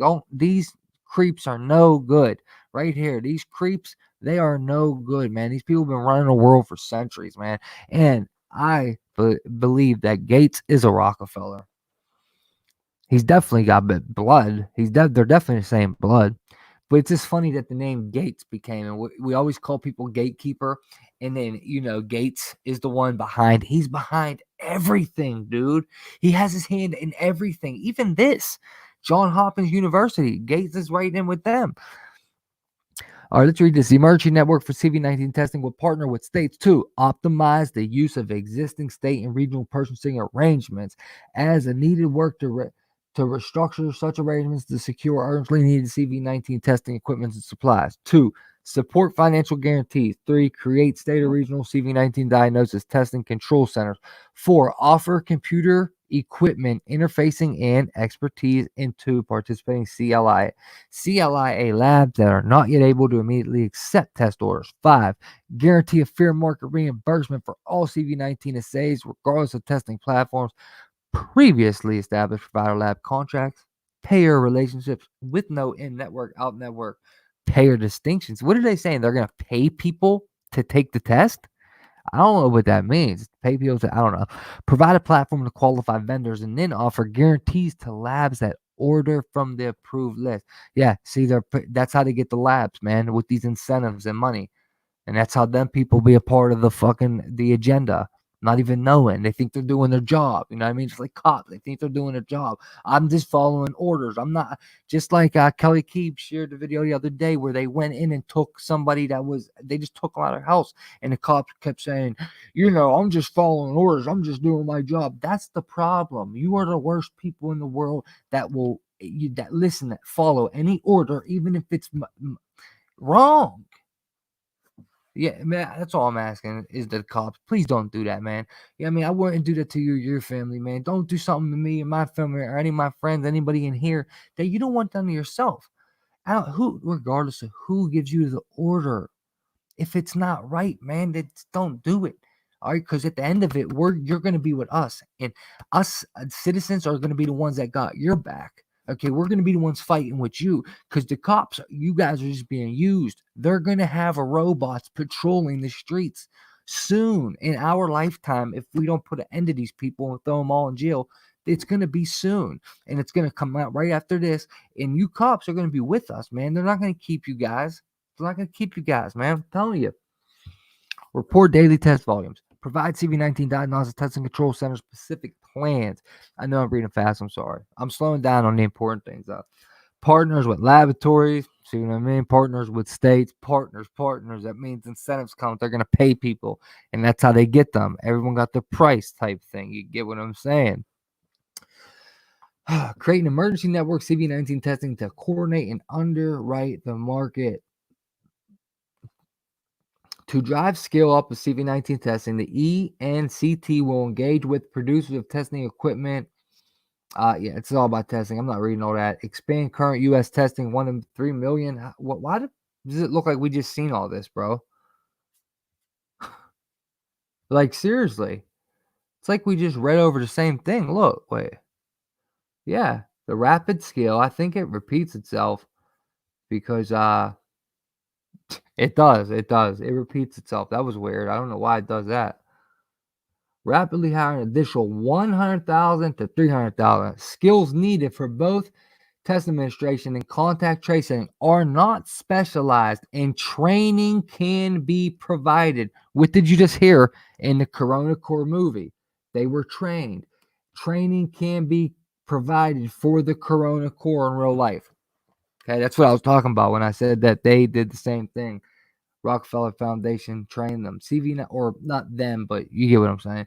CV19 responders should be under the management of state and local authorities. Under the management of state and local authorities, particular for contact tracing. Federal responders should be deployed by invitation and under the authority of governors and mayors for core public health, and who gives them the orders? You know what I mean? That's how it is. The chain of command, dude. It's a bunch of baloney, bro. Some privacy concerns must be set aside for an infection agent as virulent as COVID-19. But guess what? I will prove to you tonight it's not virulent, because the caller that's going to call in that got the antibody is going to prove how this shit is not contagious. It's all a lie, bro. It's a lie. They want to get more control over us. They're implementing an agenda. Some privacy concerns must be set aside for an infection agent of CV19, allowing the infection status of most Americans to be assessed and validated in a few required settings, as many voluntarily ones. The loss of privacy engendered by such a system engineered by such a system would come at too high of a price if the arrival of a vaccine early next year was certainty. But vaccine development and manufacture could take years. But we already know they do have one. Pittsburgh already got the microneedle array vaccine with the luciferase in it. They already have it, cuz the reason it's going to take a year is because people won't feel safe if they come out with a vaccine without trial. So they gotta run that human trial, right? So then people will feel safe and take it. They come out with it right now, people they probably looking at it like people are going to be like, oh no, it's too quick. How'd you get done so fast? Not knowing they had it for years. It's been planned for decades. Okay. But the other reason they want us to sit a couple years is because the economy is going to crash. People are going to lose everything they have. Hunger strikes are going to happen. Famine. You will see earthquakes, famine, so on and so forth. That's why they want you to wait. They want to deprive you of everything. So you give in and say, give me the shot. Give me the shot. Here, I'll take it. That it's a mental fuck. Excuse my French, but it's a mind fuck. They're mind raping people, okay? But they're also physically doing it. And you got to be strong. You got to stick together with us, man. We got to all come together. We got to mold and we got to fight for our rights, all right? If we get, however necessary, whatever by any means necessary, whatever it got to be, bro. Like, it doesn't matter at this point. We are not losing our freedom. You know why? Forget mine. This is for our children, okay? This is for our kids. Our kids and grandkids are going to be enslaved. They will never have an opportunity like we had ever, because these people go by their family and their bloodlines. That's the only people that will ever be able to rule the world. The only people that will ever have anything. They'll have everything, and everyone below them is just going to be below them. There will be no middle class. That's what they're doing right now. They're depriving the middle class. So there's only going to be rich and poor, and there's going to be robots in between that patrol the rich. And if you think that sounds crazy, dude, I don't know where you've been, but you need to start researching about what these people are working on, and DARPA's working on. And DARPA is right in cahoots with Moderna, Modern War, Moderna. with Bill Gates making the vaccine, okay? Or, whatever. They already made it, but working on it, whatever. Moderna's in coots right with them. And if you don't know that these robot thing, this is very serious. I don't know what to tell you. The whole transhumanist agenda, these robots and this AI is going to be implemented in our lives a lot more than it is right now if we don't stand up and take a stand. And it's going to be in a bad way, though. It's going to be in a bad way, all right?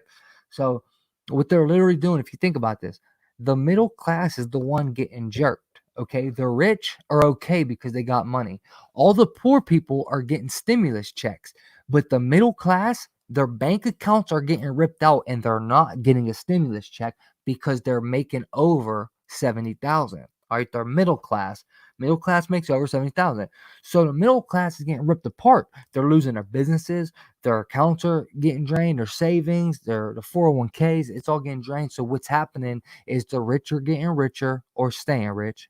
The poor are just staying poor and getting a stimulus check, basically. And the middle class is getting ripped apart and they're getting pushed down to the poor class if this goes a year or two. All right.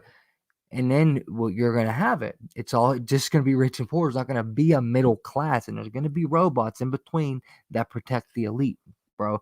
The police, they're going to get rid of eventually. Well, mark my words, man. Unless we stand up and fight.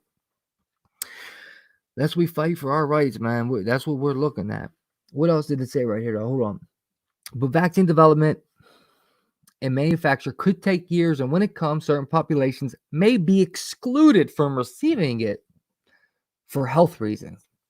In the meantime, infection status must be known for people to participate in many societal functions. Legislations protecting people from being fired over infection status must be passed. Those screened must be given a unique patent or patient. Those screened must be given a unique patient identification number that would link to information about a patient's viral antibody and eventually vaccine status. Did you just hear that? There you go, bro. There you go. Those screen must be given a unique patient identification number that would link to information about a patient's viral antibody and eventually vaccine status. Look, here's your little card right here. Look, here goes your little barcode. Look, your little DNA, your little ugly picture, your little name, your little ID number. Schools, office employees, messengers, concerts, concerts, I guess it's supposed to say. Concerts, sports venues, ticket purchases. That is on this card? Dude, what the fuck? Because, see, I didn't read this part earlier. I didn't get this far. All right. Vaccine status under a system that could easily handshake with other systems to speed the return of normal society function. Schools could link this to attendance lists. Large office buildings to this is the biometric ID, I think, then, dude. Bro. Who read this for? Whoa. TSA to passengers list and concerts and sports venues to ticket purchases. Schools could, this is wild. This is it. This is the biometric ID, I think, bro. Or some type of, this is like the digital ID, the digital vaccine card that Gates was talking about. Such connections should be made in a way that protects personal identifying information whenever possible. For example, accessing the viral and antibody status of an individual can be done by using a cryptographic hash of an individual's private information without actually sending personal or billing details. This infection database must easily interoperate with doctor, hospital, insurance, health records in an essential and urgent national program to finally rationalize the disparate and the sometimes deliberately isolated electronic medical system record system across the country. Analytics across hybrid platforms must be operationalized so the population level health information can be used to identify at-risk populations, perform contact tracing, facilitate decision support, and evaluate interventions for effectiveness.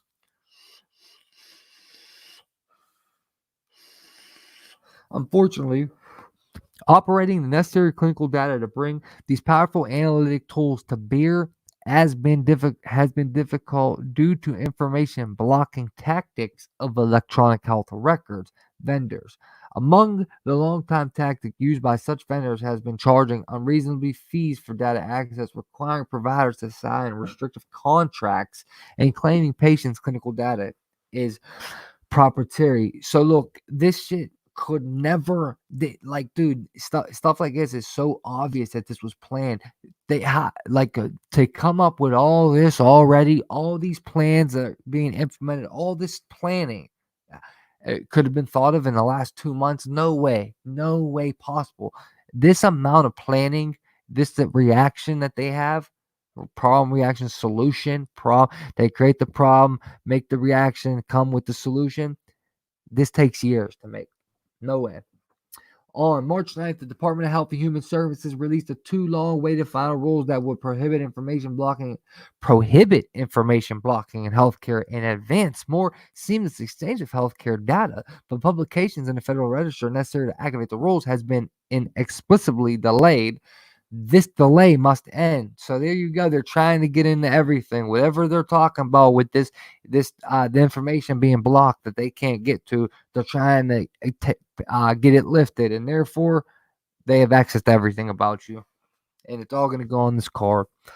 The Rockefeller Foundation and Economic Opportunity Health Initiative is piloting a community health workers corps in Baltimore as a dual response to the pandemic and way to create quality employment opportunities to 1,000 displaced workers. A public-private partnership composed of the City of Baltimore, State of Maryland, University of Maryland, Johns Hopkins. Yeah, buddy, there you go. You see who's in it again. Same people, guys. Social distancing, public health work for it is the same people. And this repeats everything we just read. I'm not sure why they did that. They like double printed it. Look at all that contact tracing at those lines. See how they compare it to South Korea right here? South Korea is one of the few countries to listen to this. South Korea is one of the few countries to experience a serious CV-19 outbreak and successfully flatten its curve through widespread intensive contact tracing without shuttering its economy or overwhelming the healthcare system. So what they're saying is South Korea did so good because they locked everyone down and tracked them. And they want us to be like, oh, well, yeah, let's do it like them. Like they think we're stupid. No. Okay, we'll take the risk of getting sick. Fuck out of here, you little goofballs. Who do they think they're playing with? Like, we're not dumb over here at Shadowman Productions, all right? We know what's going on, Rockefeller. We know what's going on. We ain't got a price. You can't pay us to cooperate with your bullshit. You can't pay us to conspirator with you, bro. I know my word game is messed up right now. My word plays bad right now. I keep messing up words, but that is the link to that. I'll also pin it in the comment section. All right. Let's do the call-in. We're gonna do a special call-in right now because the dead scientist, maybe I'll just wait till next time because we're going on 3 hours. But let me get the caller and I'll be right back. Hold on, we're about to do a special interview.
Okay, guys. Sorry about that. All right, let's get our guest on here. I had to go to the bathroom real quick.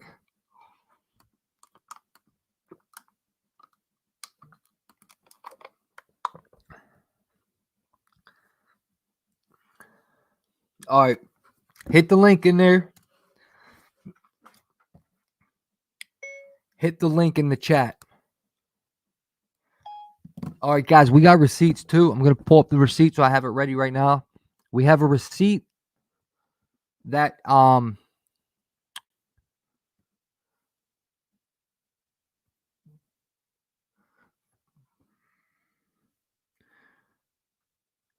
that her husband went and got tested, and he is the antibody, is what they said. Okay, now why I want to show you guys this interview, and by the way, this is Kelly Keebs. Okay, Kelly Keebs and her husband, right? I want to show you this because her husband had it, right? He took the test. They said he got the antibody. He was exposed to this. And guess what? No one got sick. He didn't even know. Listen to Kelly Keebs.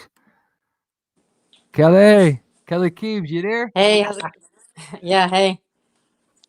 Does it sound What's up, good? It's Kelly not Keebs? echoing or anything? Let me see real quick. Hold on. Let's go on. Hold up. Whoops. Hold on. Whoops. Okay, say something. 1, 2, 3. What's up, Kelly? You there? Hey, I'm here. How's it going? Okay, hold on. Let me hear. Her husband. Wait a minute. I'm like behind on mine. Went and got tested here. Her husband. Wait a minute. I'm like behind. Okay, say something, Kel. Hey, how's it going? That sounds so natural. Okay, say something, Kel. Hey. Yeah, you're perfect. You're perfect. It sounds perfect for me. Okay, Kel. It's Kelly Keys, guys. You all know her. She's been a moderator for a while. She's a real close family member. Everyone here knows her. We love Kelly. Kelly took time out of her day, out of her evening, which I really appreciate that she did this because I think this is an important message. Now, Kel, your husband went and got tested several times, right? Of the CV-19 virus. Yeah, so well, he's a bit of a hypochondriac. I've told you. Yeah. And he's definitely, I know people don't like the saying, but he is not woke. He is pretty much, totally asleep. Like a lot of us have people like that in our lives. And so he actually has taken 4 tests. He's nuts. He's crazy. 4. And all 4 of them have been negative. And then because of the fact that he goes back and forth, he has a place in Queens, and Queens has a high rate of, people that have this. So his doctor recommended that he take the antibody test because he kept coming up negative. And so he did, and he is positive for the antibody. And when he's positive for an antibody, that means he was exposed to the corona, right? He was exposed to 100%. He was exposed to it. So he came into contact with it. And even if he, how do I want to say this? Did he know he was sick? That's what I want to ask you. Sorry, I didn't go cut ahead. you off. No, I didn't mean to cut you off, but did he know he was sick? Well, from the time that he went because he went there in February, and he and the doctor kind of backdated it and decided that they think that it was when he went in February. And when he was there, when he came back, he did have a cold at one point, but he never, if that was a flu, it was the mildest flu I've ever seen. It was nothing. Right. That's what we were talking about but earlier. Like he barely even knew in a way. Exactly. Regardless, even if it was that stomach flu back when you was in Queens, even if that was more of a stomach flu, not respiratory, and that wasn't even that bad. And was it something all crazy contagious where everyone in your house got sick? You have about 3 or 4 kids, 3 kids, right? 3 kids. 4 people in your house then. Mm-hmm. 5 altogether. And was it like crazy contagious? Did everyone get sick and almost pass away by themselves on a hospital bed? like I told you earlier today, we all had a stomach flu, but I mean, unless that's one of the that I know of, it's mainly respiratory. So I don't think it mattered that we had the Definitely. stomach flu. But even if that's a part of having it, we're all still here. You know, like Medea says, "Did you die? Nobody died."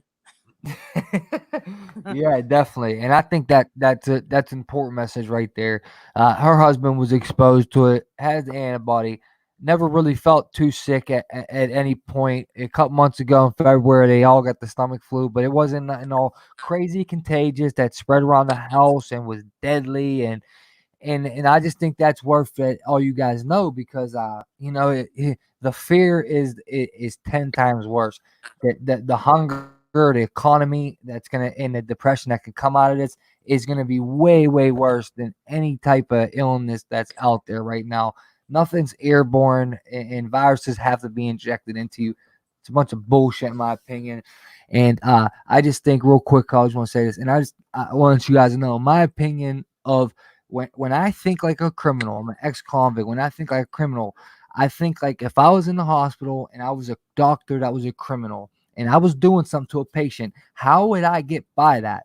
I would say, hey, this is an infectious disease. You cannot see your dad. You cannot see your mom. You cannot see your brother. You can't come in here. It's too infectious. If I was mistreating a patient, and if I think like a criminal, that's how I would do it, right? And what are they doing right now? You can't go see anyone in your family because they're not even letting no one in the hospital now for any reason because of COVID. Because people are going in there with cameras. They won't let people in regular hospitals now past the emergency room. You can't visit anybody. We're not even talking about CV-19. We're just saying if you have a pregnant person in there, you can't go in the hospital now and go up there because they're claiming because of CV-19.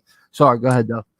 No, I completely agree with you. It's like we've talked about before, it's cult mentality. I mean, they make everyone do as they're doing because they're afraid of the ultimate, which is for some people death, but if you're Christian, then you don't think that way.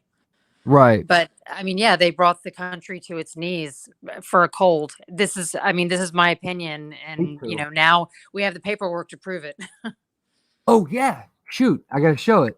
I got it on the screen, too. All right, guys. So this is the actual receipt that Kel sent in. And thank Kelly because we appreciate this. COVID-19 antibody test. 5/11/2020, 2:16 p.m. As you can see, my initials are on there too. IGGG.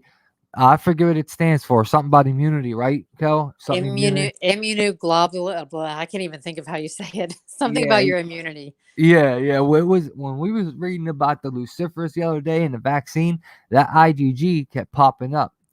Component SARS-CoV IgG 12.8, 9.0 unit. Status final unit value of less than 9.0 indicate there was no detectable IgG antibody present. That result does not rule out SARS-CoV-2 infection, particularly in those who have been in contact with the virus. Following up testing with the molecular diagnostics should be considered to rule out infection until units between 9.0 and 11.0 indicate initial evidence for detection of antibodies, and additional testing is recommended. Serological evidence is best obtained by testing a period acute and convalescent phase samples obtained several weeks apart. Hey, Kel, do you want me to stop reading this right now? Do you want me to wait? Well, If you got to get no, I was off. just gonna say that remember before how I had that doctor and we had talked about how she said that if anybody was tested that they probably had it. I think what she meant is this, that we would have the antibodies for it, not necessarily that we would test positive for active COVID. I think that, I mean, if I were to take the blood test, I probably would have the antibodies for it. I mean, Yeah, yeah, I know exactly what you mean. Yeah, I think that's why I'm listening to that doctor you spoke to. I'm not taking a test. I think there's something weird about it too. Like when that Rockefeller Foundation thing I was just reading, like they want everyone in the world, in our country, I mean, to take a test within the next 6 months, and it's just like why? Even if you don't have it, it's like they want some type of DNA in us. I don't know. I honestly don't know. It's anyone's guess right now, but I just think that's well, weird that they want to test everybody. that and those tests cost money, and then the lab work. It's like, like they say, follow the money. So Yeah. True that. True that, Cal. Where does the money go with that? With the testing? well, the labs that do the testing, the actual kits, the people that put out the testing, even though they're saying, oh, it's free, somebody's still paying for that. Nothing's free. Yeah, and okay, yeah, that makes sense because the Rockefeller Foundation we was just reading was saying how incentives to the lab for getting and doing the test. So yeah, that Exactly. makes perfect sense. I was just reading and actually. and there will also be incentives to getting people out of their homes too, like the people that have one bathroom, what you were going over the other night. They're gonna, in my opinion, they're gonna target people. If you only have one bathroom, you're probably kind of economically challenged, so those are the people that they pretend they want to help, but they're really going to target them. And then when they give them places to stay, all that stuff costs money too. So it's all about that. And think about that. How many houses have a bunch of bathrooms in it? You know what I mean? Most houses only have 1 or 2 bathrooms with 4 or Exactly. 5 people. Like, but that's the man, that's a Well, lose-lose situation in my yeah. area. Well, and That's everybody. especially here in LA, I mean, it's so expensive. You're lucky if you have an apartment that has 1.5 bathrooms in it. Exactly. So Exactly. that'll Same be an here. easy target. Linus Roar. That's what I think too, Linus. Yep. Data collection. That's my opinion Yeah, too. I don't. I Why else agree. does everybody need to get a test, even if you're not sick? That's some baloney. That's why I'm not taking it. But they actually already have my DNA from my in the past. The crimes you commit, they got to take it sometimes to prove your innocence. But so yeah, they got mine. But still, I'm not taking it again. Yeah, I mean, it does seem like they're looking for something, which is kind of, I mean, not kind of, it's very creepy. What are they looking for? Yeah, I know. I mean, it's anyone's guess. It's like, what are they trying to do? Earlier, I was thinking about it when I was reading the Rockefeller Foundation, that white paper that just came out earlier. I was reading it, and and I started thinking to myself, I'm like, dude, do they want to get everyone's DNA and make a particular vaccine for everybody? Like, is this to like? I'm like, okay, why would they want to test everyone? They want something in you. Is it your blood? Is it to find what negative, positive bullshit, O negative, or is it to get something in your DNA and say, okay, this vaccine is made for this particular human being, and then you get actual vaccine with your name on it. We'll just say, so to speak. You get what I'm saying? Like, Yeah, no, that makes sense. yeah, and then somehow whatever that vaccine does something particular to with your DNA. I don't know. That's just what I was thinking earlier. Or Would you? they just have to make sure that it's going to work on everybody, you know, like with that idea of the fun vax thing too. Yeah, yeah, that fun vaccine is crazy, man. Block the God gene so you can't have a relationship with God. Do it to Muslim people. That's what they claim. That's how you'll get a stupid American. Oh yeah, it's for Muslim people. Yeah, I know. Exactly. Yeah. Goofball. They're not our enemies, man. The enemy is around us, man. It's our own people. It's crazy. But they know how powerful we are. That's why they got to do it through tricking people and making and pretending to be good. Yeah, I mean, they're the biggest criminals in the world, but they know how powerful we are, so they got to pretend. They got to pretend to the masses because they're scared of us. They know what's up. This censorship's getting ridiculous, though, Kelly. For real, censorship is beyond ridiculous. Anybody who's not woke still should not be okay with this. Yeah. Um, I don't. This doesn't really have to do with censorship, but when you said that, it made me think of that sign that I sent you.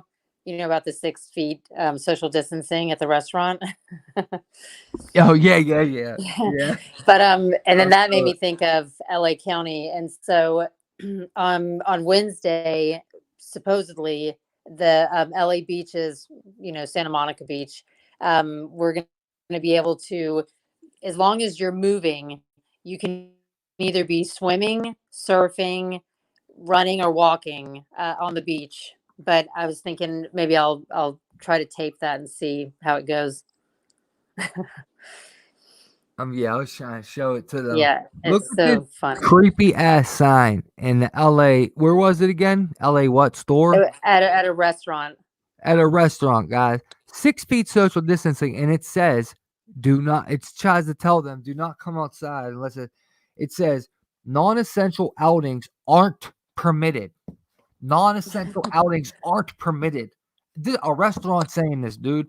Yeah. During the safer at-home order, but when you do leave your residence, or if you're an essential worker, maintain 6 feet of distances between you and others. I mean, dude, you cannot make this shit up. It's so bizarre. I can't believe it happened It's crazy. this early in our lifetimes. Like, I knew it was gonna happen in our life, but I thought 2030, to be honest with you. Like, Yeah. I'm thinking this in the year 2030, but wow. Unreal, man. Unreal, Kels. Well, it's up to you, Kel. You could it's up to you. Whatever you gotta do here. It's up to you here. No, I mean, that's pretty much all I was wanting to. The good thing is, like we were saying earlier, I feel like even though I'm kind of shy and I'm not big on You're good. I'm not No, big you're on good. calling in or this kind of stuff. But I thought when you said that earlier, I was like, that's true. I mean, even if only 100 people or 30 people or whatever, even if it's one person that like sleeps better tonight because they know, even though you already probably knew if you're watching this show, but now you have confirmation that it's not like what they're saying, and there's nothing to be afraid of. Literally, there's the only thing to be afraid of is the fear that they're pushing and the censorship. I mean, really. Right. And the agendas they're trying to put on us, taking our freedom. Exactly. You're exactly right. He's But exactly the right. health is not, I mean, it's sad, like we shouldn't feel like I'm walking my dog and people are crossing the streets, Yeah. walking in front of a car practically Yes. to not walk on the same side of the street as me. It's crazy. It's unbelievable. I don't wear a It's mask, and people look at me like they're yeah, scared. I yeah. can't believe it. I get looked They at like look a at you like you're criminal. crazy. Yeah, Yeah, exactly. Yeah, like I'm some type of criminal because I'm not wearing a mask. I have people hold their they'll look at the ground walking by me. yeah. I make It's eye so contact. weird. Doesn't They it give you that weird feeling like you get yeah. weirded out? Yes. It's really weird. I mean, I've even said to people, when they get all, nervous and stuff, and I'm like, "Don't worry, nothing's gonna happen." And they're like, "Oh no, no, nothing." And then they act like they're not afraid, but they are. They're terrified. Yeah. I agree with you 100%, and I've seen that every day. I see it every day. I'm out. I'm basically out every day. Some days I chill, but I mean I see it every single day, everywhere I go. There's a few people, and they're mainly everyone I know that are just like not even paying attention to it. They're the type of people that just they're not even paying attention to stuff. They have no idea what's going on. But they're the only ones I see that aren't wearing a mask and aren't scared to shake my hand or act all weird. But anyone I walk by, it's ridiculous. They'll cross the street and everything because I'm not wearing Yeah, a mask. And crazy. that goes to show how powerful the media is with their bullshit, man. But I mean, Yeah, Kelly just proved it, man. They've been exposed to it. They're in LA, one of the epicenters, one of the major outbreaks in our country. So many people, this, that, and third. Meanwhile, there's empty hospitals all over America. You see them on making their TikTok dancing and shit. We see them everywhere. Now we're not even allowed in hospitals with cameras. They're not even letting people in no more, and because they were getting exposed. So I mean, the common person has to wake up to that. It's just obvious, man. It's just obvious now. Like I don't understand how people can't see it. I just don't.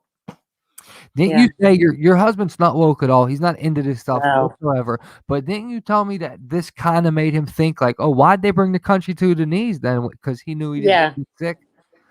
We did talk about that, and he doesn't understand, why with the school and things that are it used to always be that you're supposed to get out and move around. That was always the big push, and now it's sit on your couch, get fat. I'm sorry, but what do we think is going to happen? Like everybody's going to get obese. People are depressed. People are drinking too much. Doing drugs. I mean, I'm curious what the suicide rate is at this point, to tell you the truth. Yeah, I'll look it up right now. Did you see the other day too that when I was shown how they let pedophiles out and the rest of the women, Ugh. the domestic violence has gone up since the pandemic started. Mhm. Domestic Yeah, it's violence has awful. gone up. How would I search that, Cal? Suicide rate. What should I say? Like, what's the Uh, suicide rate of 2020? and maybe the month, you know, just for April maybe, and then you could compare it to last year's April.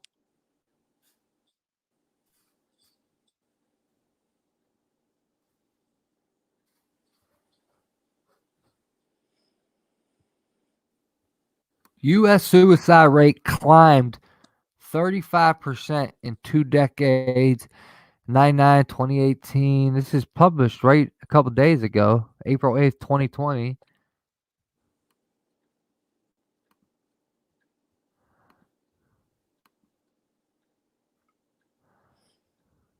The hell is this? U.S. suicide rate. What's that? From 99 The 18. Centers for Disease Control and Prevention has released its 2018 mortality report, noting suicide. Oh, it was about rates in the suicide. U.S. have jumped by 40% in the last 20 years. A report from the Centers But for why Disease aren't they Control and mentioned in Prevention 2020? reported that adults working in both the mining and construction industries face a higher risk. The CDC used data from the National Violent Death Reporting System following statistics showing that in 2017, about 38,000 Yeah. people ranging in age from 16 to 64. They're not talking about it right now, though. Hold up. 2% in a year. The report also shows more likely to die by suicide than women, people in rural areas. But this was published a couple days ago, but it's not even referring to what I asked. It's going back too many years. 20. Oh, wait, here we go. Something about COVID. Singers concerned that job losses and isolations related to current COVID-19 stay-home orders might result in a spike of suicides. On the other hand, being in lockdown with family might also be protective, he said. So this is just like about what you said. It's not answering my question, though. Suicide rate in U.S. continues to rise. January 30th, 2020.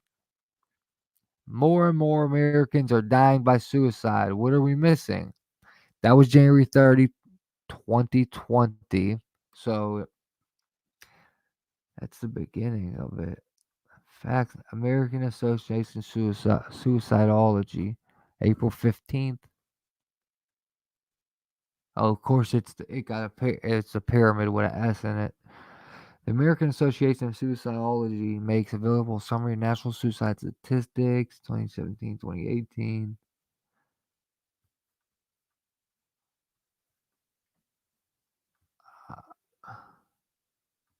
I don't think I can find a straight answer right now.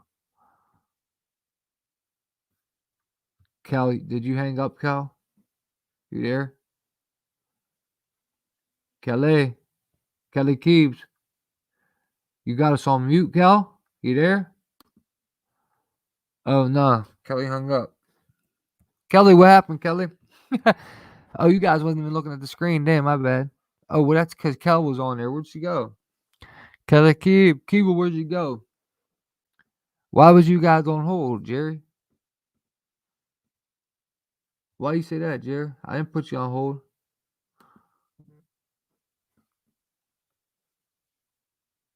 Oh, it's all right, Kel. It's all right. Thank you, Kelly Keeves, for calling in. Much love, Kelly Keebles, man. Much love, Kelly Keeves in the house. Okay, Kels. Kel gave receipt and everything to you guys, man. That's 100% proof confirmation that this thing is not what they're saying it is. I'm going to screen record that little part of that video of Kelly Keeves calling. I'm going to put it on Facebook. Maybe if I can put it on IG somewhere, get that around there because, man, that maybe that can calm some grandmothers and grandpas down, man. All right, somebody is in the epicenter, went through it. She was exposed to it. Her husband had it, had an antibody, never even got sick, and there was no contagious to it. They didn't even get, no one in the house even got sick from it, and her husband was exposed to it. Do you see the mind F that I'm trying to, the angle I'm coming at? I think that was pretty telling stuff right there, guys. So I don't know. Let me know if you agree with me in the comment section or in the live chat. It doesn't matter. But I hate that. I got a piece of nail hanging off. But I'm gonna screen share that a little bit. I think Kelly's gonna put it up on her channel too. And I guess, guys, since we're here with 30 people, I guess we'll share this last part here. The other day, guys, all right, I'm sitting here, right? We're on here the other day, okay? And a scientist in my neighborhood, a scientist in my city got murdered, okay? They call it a murder-suicide. Ain't it just funny? Ain't it just funny they call this a murder-suicide? Well, this scientist worked at Pitt. Pitt is the place that has the vaccine right now. They're the only one with the corona vaccine, right? That's done and ready to go, right? Well, I guess there's a couple other. This researcher hits the news, right? Oh, Pittsburgh scientists at the University of Pittsburgh makes breakthrough in cellular mechanism to corona. 2 days later, he ends up dead with a murder-suicide. All of a sudden, he's gay. Someone shoots him, drives down the street, and then shoots themselves. 4 gunshots, and then another one. 5 gunshots in townhouse neighborhoods. I'm talking about houses on top of each other. I'm going to show you all of them. But guess what? Nobody heard a gunshot. Nobody, right? Now, I tried to contact people right there. Couldn't get a hold of no neighbors or anything. But they said on the news no one heard a gunshot. So I know that, right? But unfortunately, thus far, this thing is hard to dig into because nobody really knew who this dude was, and he didn't speak good English, so to speak. This is what I'm talking about, guys.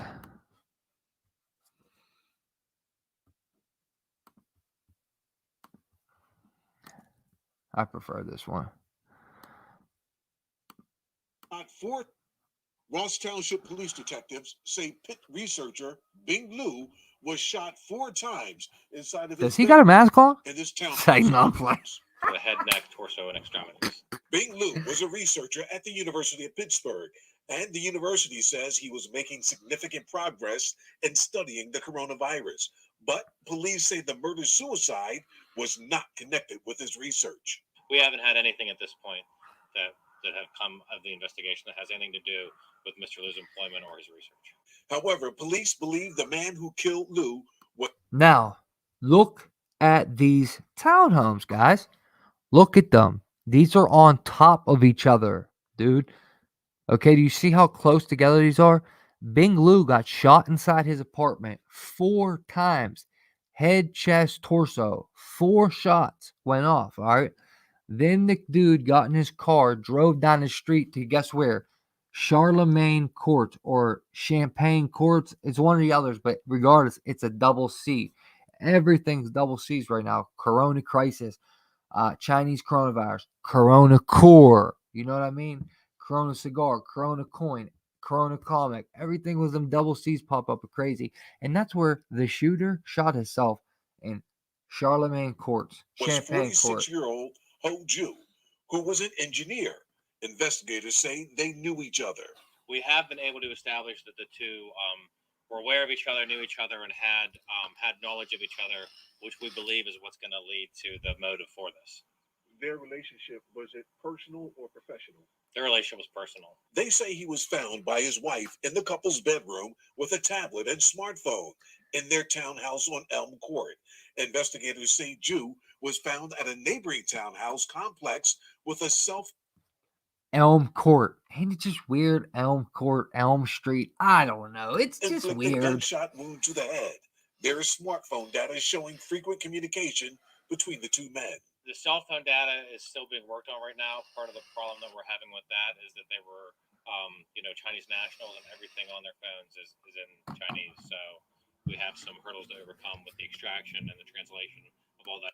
Cause no, they don't. Do you hear him? The excuse he's given, trying to translate Chinese. Cause I can translate Chinese right now. You type it into Google, say, "What does this mean?" and they tell you back. Like, what is this dude talking about? Having difficulties translating it. Detectives also say their investigation has led them to cooperation from people who knew both Liu and Ju. Liu and Ju. How weird. How weird. The name that Liu and Ju, right? But yeah, guys, I just need you to take into consideration that while I was talking about this the other day, they completely shut me down, dude. They shut the stream, they took the video, and I just was like, wow, you know. But look, here's the deeper meaning I really want people to take out of this, and I'm serious, bro.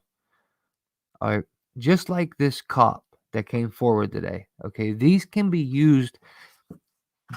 Doesn't mean it didn't happen. It both could really happen. But the cop coming forward and then gets fired, that can be a double meaning. Freemasonry, double meanings. Read right backward. They give to the people to try to plant that psychological seed. If you do something like this, you're going to get fired too. With that cop, right? Telling cops, like, if you do something like this, you will be fired for standing up for the right thing. Remember, what's right is going to be wrong. What's bad is going to be good. What's good is going to be bad. What's wrong is going to be right. Then the Chinese nationalist. This could be something like he made a breakthrough in science. A breakthrough in the corona, the science of the corona. A cellular mechanism he figured out was exactly their words. All right. I think there was something very deep to it, though. I just believe that, man, because he popped up dead 2 days later.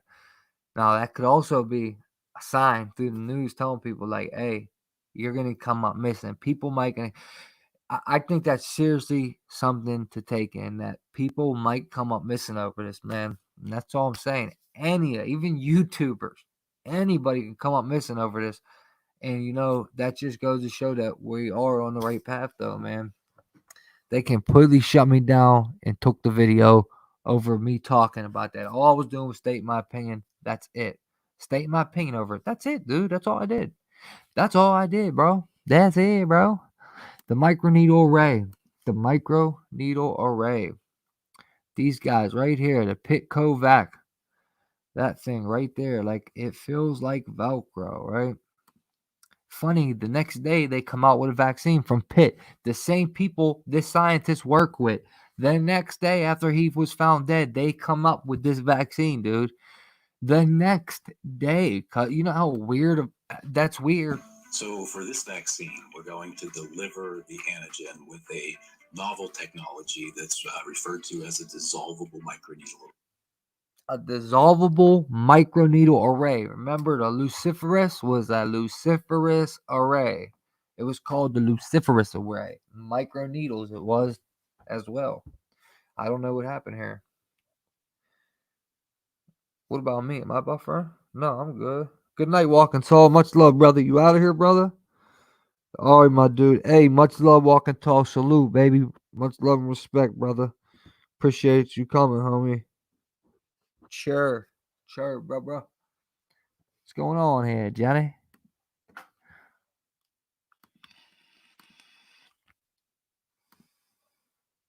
What happened there, Johnny? Look, this is in Chinese. I bet I translate it. Bet I could translate that thing.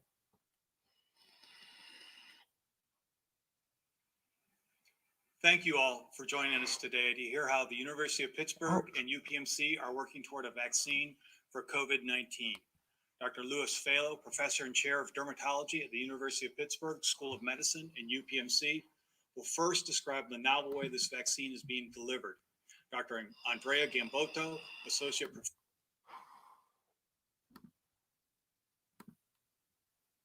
Referred to as a dissolvable microneedle.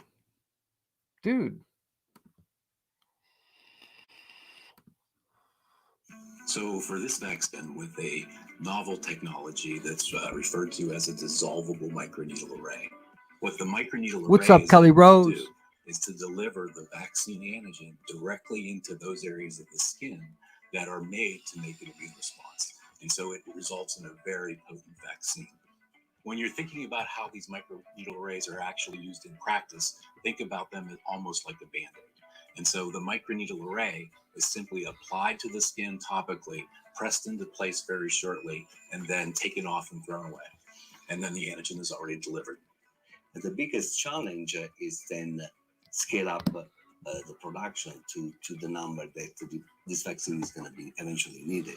we have a technology that is pretty common technology. It's not rocket science. Is a subunit vaccine, which is relatively easy to manufacture and is scalable. We think that if immunogenic with a combination of the delivery system can make possible candidate for a pandemic vaccine. So I think it's important to remember that this vaccine and other vaccines that are going to be emerging are really the result of a lot of work that's been done by scientists in very diverse areas.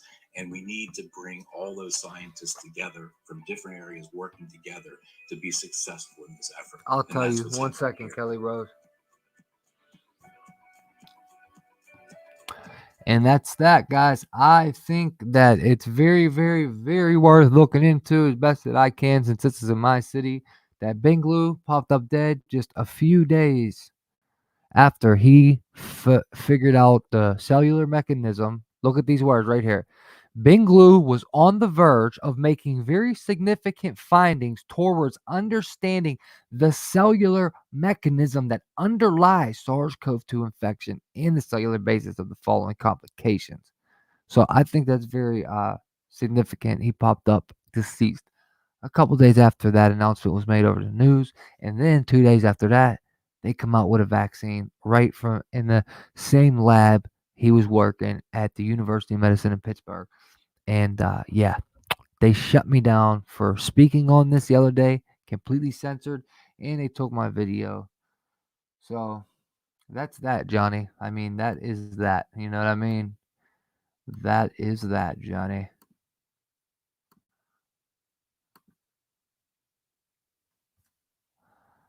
Now, the nanos will give you all these.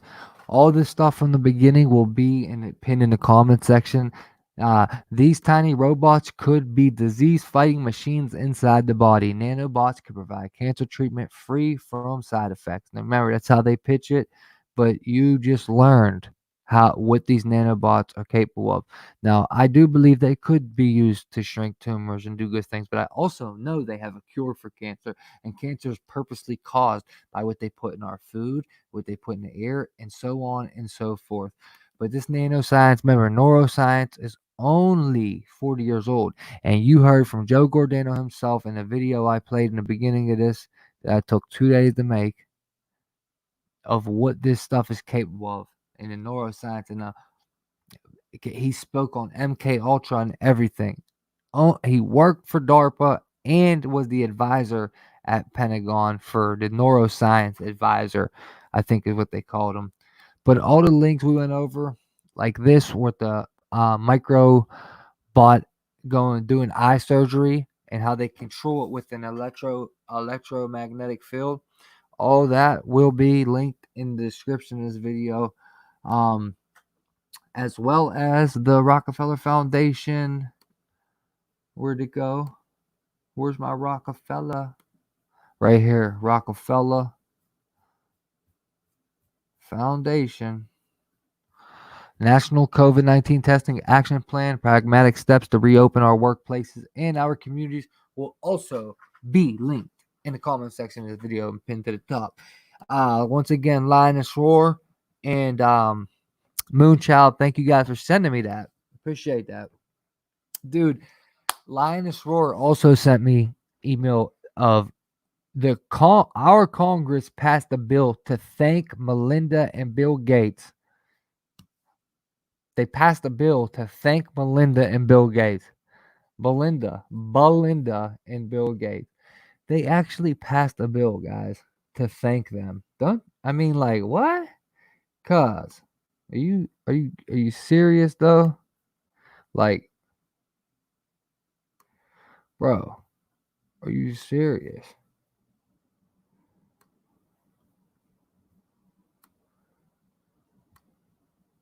Oh yeah. The transhumanism agenda. All right. That we went over in this video. Well, look at the propaganda here. I actually put this in a video before. But check this out, dude. I just want you to know.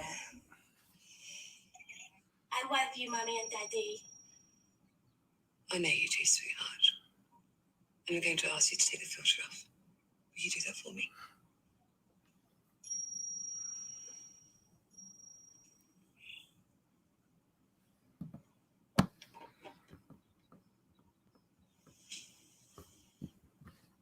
I think She's trans.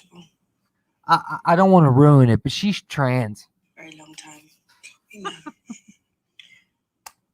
been thinking ever since I was born that I don't belong in this body. Oh my God, it's all right. It's really okay, darling.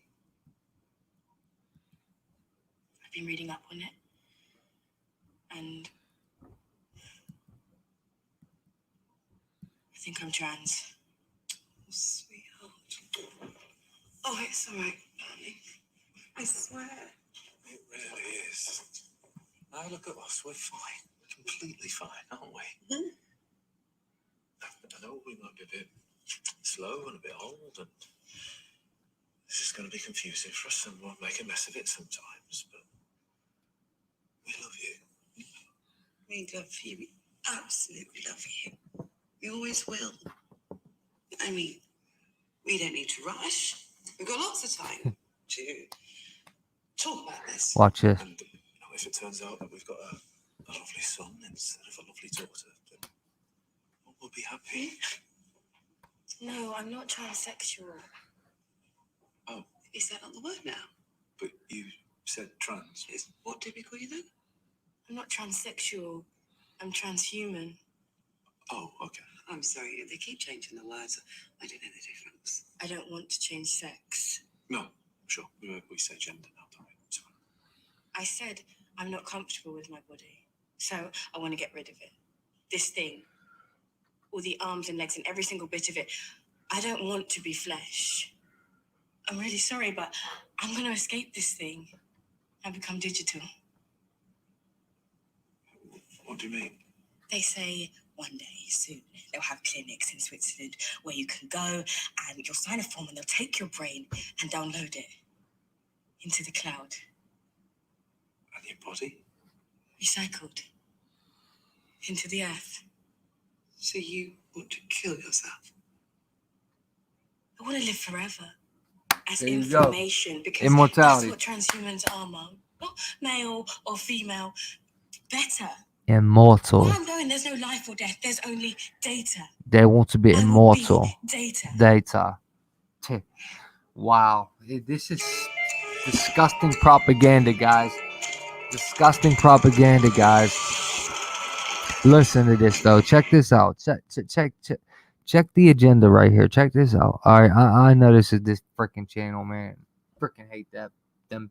I love them. I don't hate them. I love them. I don't hate anybody. I love everybody. And that's just the way it is, baby. Hold up. There it goes. That's the channel I got that from. Check this out. Did you see how she said in Switzerland, one day soon that you're going to be able to download your mind into data and become digital and all that? But she said Switzerland. Dude, check this out, bro. Why is Switzerland so involved with everything, right? We got what? WHO is there and CERN is there. World Health Organization. Okay, Switzerland's the only country that didn't get locked down. Switzerland is the only country that has all their economies still up. Wait, am I saying the right thing when I say Switzerland? Sweden is Switzerland, or Sweden its own thing. Did I mess up just now? It's Sweden, Switzerland. Exactly. I thought that's what I thought, right? Sweden is Switzerland, right, guys?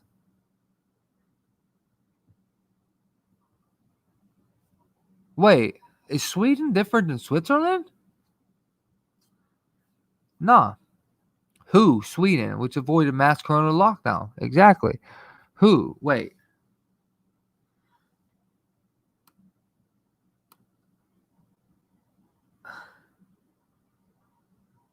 Hold on, I'm finding it.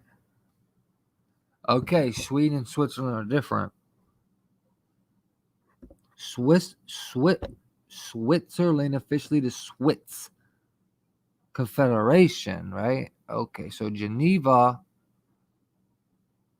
is in Switzerland. Sweden is Sweden.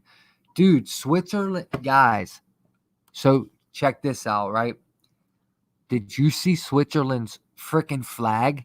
Dude, it's the Red Cross logo, cuz. You gotta be kidding me, bro. You have to be kidding me. Look with the, you gotta be kidding me. All the pharma shit and they're talking about the dude, Switzerland is so involved with shit. Geneva, Geneva, Switzerland. You got WHO and CERN right there, right? You that transhumanist lady just saying how she one day in Switzerland soon you'll be able to download your brain to the cloud, become data, be digital, right? And their logo is the freaking Red Cross logo. Maybe not Red Cross, it's the White Cross, but it looks like the pharmaceutical logo. It's in both containment and contagion. That logo right there. And then Sweden's the one that didn't go on lockdown, right? Yeah, Sweden's the one that didn't get locked down. But I got confused. I thought they were like the same thing for a second. I wonder what Switzerland was like for the virus. Sweden's the ones with microchips.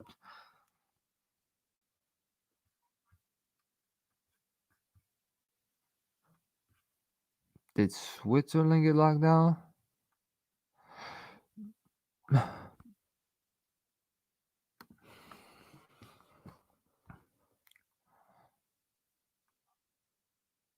Or Sweden's the one that didn't get locked down, guys, right?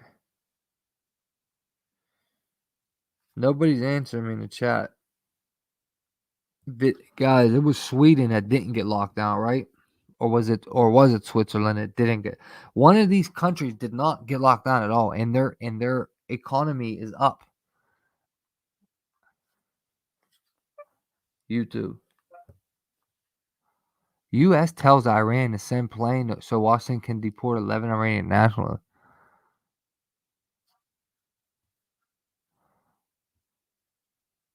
Why Swiss are reluctant to wear face masks?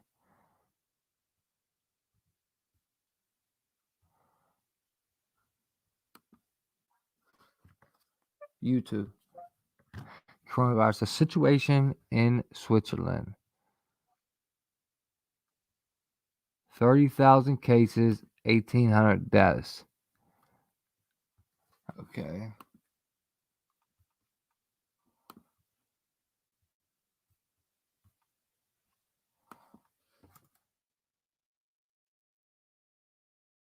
Yep, Sweden's the one that didn't get locked down. Sweden unlikely to feel economic benefit of no lockdown approach. Free to read. Sweden chief scientist admits lessons now. Even more crazy is this, guys. Check this out, right? Now, the babies that this doctor took fetuses from to make vaccines came from Sweden. Or did they come from Switzerland? They come from Sweden. Used by the public. Yes. Which ones? Well, rubella, rotavirus, rabies. Rubella. Rhinella. Ain't that crazy? That's in Luciferus. And unless he said rubella. Made contributions here and there to anthrax, cytomegalovirus, varicella. Your work related to vaccines, how many fetuses have been part of that work? My own personal work, 2. I'm going to hand you what's been marked Plaintiff's Exhibit 41. Okay.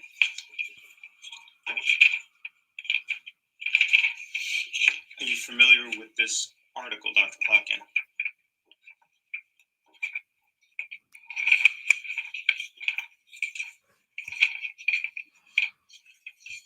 Yes.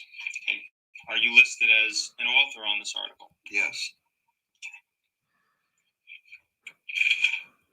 This study took place at the Wistar Institute, correct? Yes.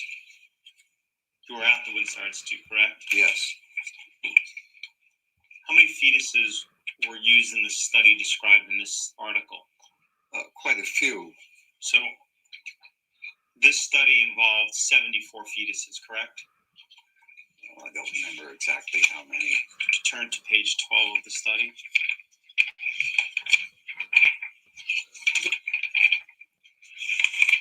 Yeah, 76.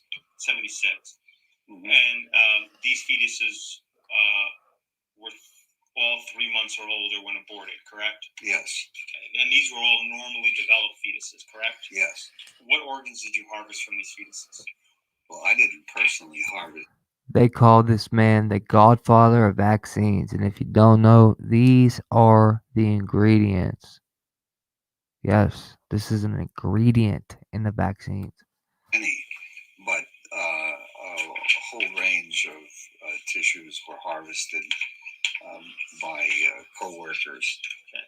And these pieces were then cut up into little pieces, right? Yes. And they were cultured? Yes. Okay. Some of the pieces of the fetuses were pituitary gland that were chopped up into pieces to okay, included the lung of the fetuses? Yes. Okay, included the skin? Yes. Kidney? Yes. Spleen? Yes. Heart? Yes. And tongue? Wow. I don't recall, but yeah, It's probably disgusting, man. So I just want to make sure I understand. In your entire career, and this was just one study, so I'm gonna ask you again. In your entire career, how many fetuses have you worked with? Well, I don't remember the exact number, but quite a few when we were studying them originally, before we decided to use them to make vaccines. Wow. In any sense? I mean, this one study had 76. How many other studies did you have that you used aborted fetuses for? Oh, I don't remember how many. You're aware? Are you aware that one of the objections to vaccination by the plaintiff in this case is the inclusion of aborted fetal tissue in the development of vaccines, and the fact that it's actually part of the ingredients of vaccines? Yeah, I'm aware of those objections. The Catholic Church has actually issued a document on that, which says that individuals who need the vaccines should receive the vaccines regardless of the fact, and that I think it implies that I am the individual who will go to hell because of the use of aborted tissues, which I am glad to do. Okay. Do you know if the mother is Catholic? I have no idea. Okay. Do you take issue with religious beliefs? Yes. You have said that, quote, vaccination is always under attack by religious zealots who believe that the will of God includes death and disease? Yes. You stand by that statement? I absolutely do. Okay. Are you an atheist? Yes. And that I think it implies that I am the individual who will go to hell because of the use of aborted tissues, which I am glad to do. Now, I don't know why that part ain't in there, but I know this dude said that he got them from Sweden. He got the baby fetuses from Sweden, so he couldn't say exactly when or where and what and this and that. He didn't answer some type of question, okay? Now, the reason I know that is there's a video you guys got to go check out. Go check out Trey Smith's video about pandemic. You guys remember, I think I probably was the first one, maybe the only one besides Trey Smith. But remember, I broke down the word pandemic, the god of Pan into God. Dude, Trey Smith went to the temple of Pan in Israel. You got to watch the video. He breaks the word down at first, just like we did on here. Pandemic, pandemos, demos, demon. He tries to make it about Democrats, though. Like, the demos does mean democracy, right? So he makes it like it's the Democrat thing against the Republican, whatever. He's a Trumpster. But regardless, he made a great video about pandemic, and he went to the freaking Pan temple. Now, the way that the word pandemic breaks down is pan means all, and demos means like people, like all people bond together under the same law, blah blah blah, all that bullshit. But it also goes deeper. And Pan is the devil. Okay, Pan is the half goat god in Greek mythology, half goat, half man. And he, at the Pan temple, he killed babies. Okay, 8 babies, and that's how he got into this. The atheist doctor right there that made that they put baby fetuses, dude. One way to put Pan in you is through bat blood and baby fetuses. They put them in vaccines. That's a way to put Pan into you. Dude, I kid you not. Pandemic, the god of Pan. He killed babies at the Temple of Pan. He actually went to the Temple of Pan with his camera, and this is where Jesus was there too. And he said, Satan, get behind me. He told the spirit of Satan, he said, Satan, get behind me. And Jesus stood there. But the actual temple looks like the devil's mouth. It even has like red in the rock, like red teeth, right? And dude, it's absolutely crazy the way that he made a great video about it, man. Going there. But Pan, they have a way to put Pan into you, and it's through baby fetuses and bat blood. And then they call the pandemic. And remember, demos, pandemic. Pan is the Greek god, half goat. Okay. He was the wild fortress. He loved children. Loved to rape and eat children. He's a piece of shit, right? He's a devil, right? Pan is actually the devil. Demos means demons. Okay, like the nymphs would follow him around. The nymphs is the demons, his demons, right? Pandemic, demos, demons, right? Remember, in the plural adjutative, adjutative. How do you say that word? Adjuctave, adjective, meant demons, demos, demons, right? Pandemic.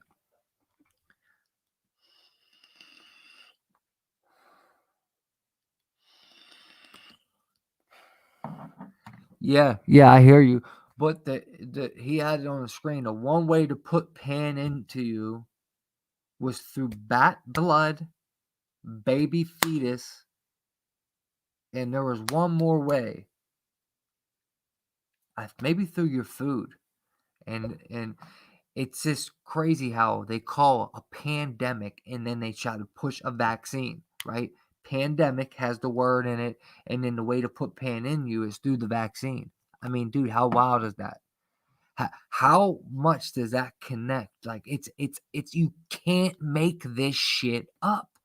Okay, and you heard the godfather of motherless atheist piece of shit said he literally makes vaccines with baby fetuses. Like, it's his thing. Like, he don't care. He doesn't care to not admit that. You understand what I'm saying?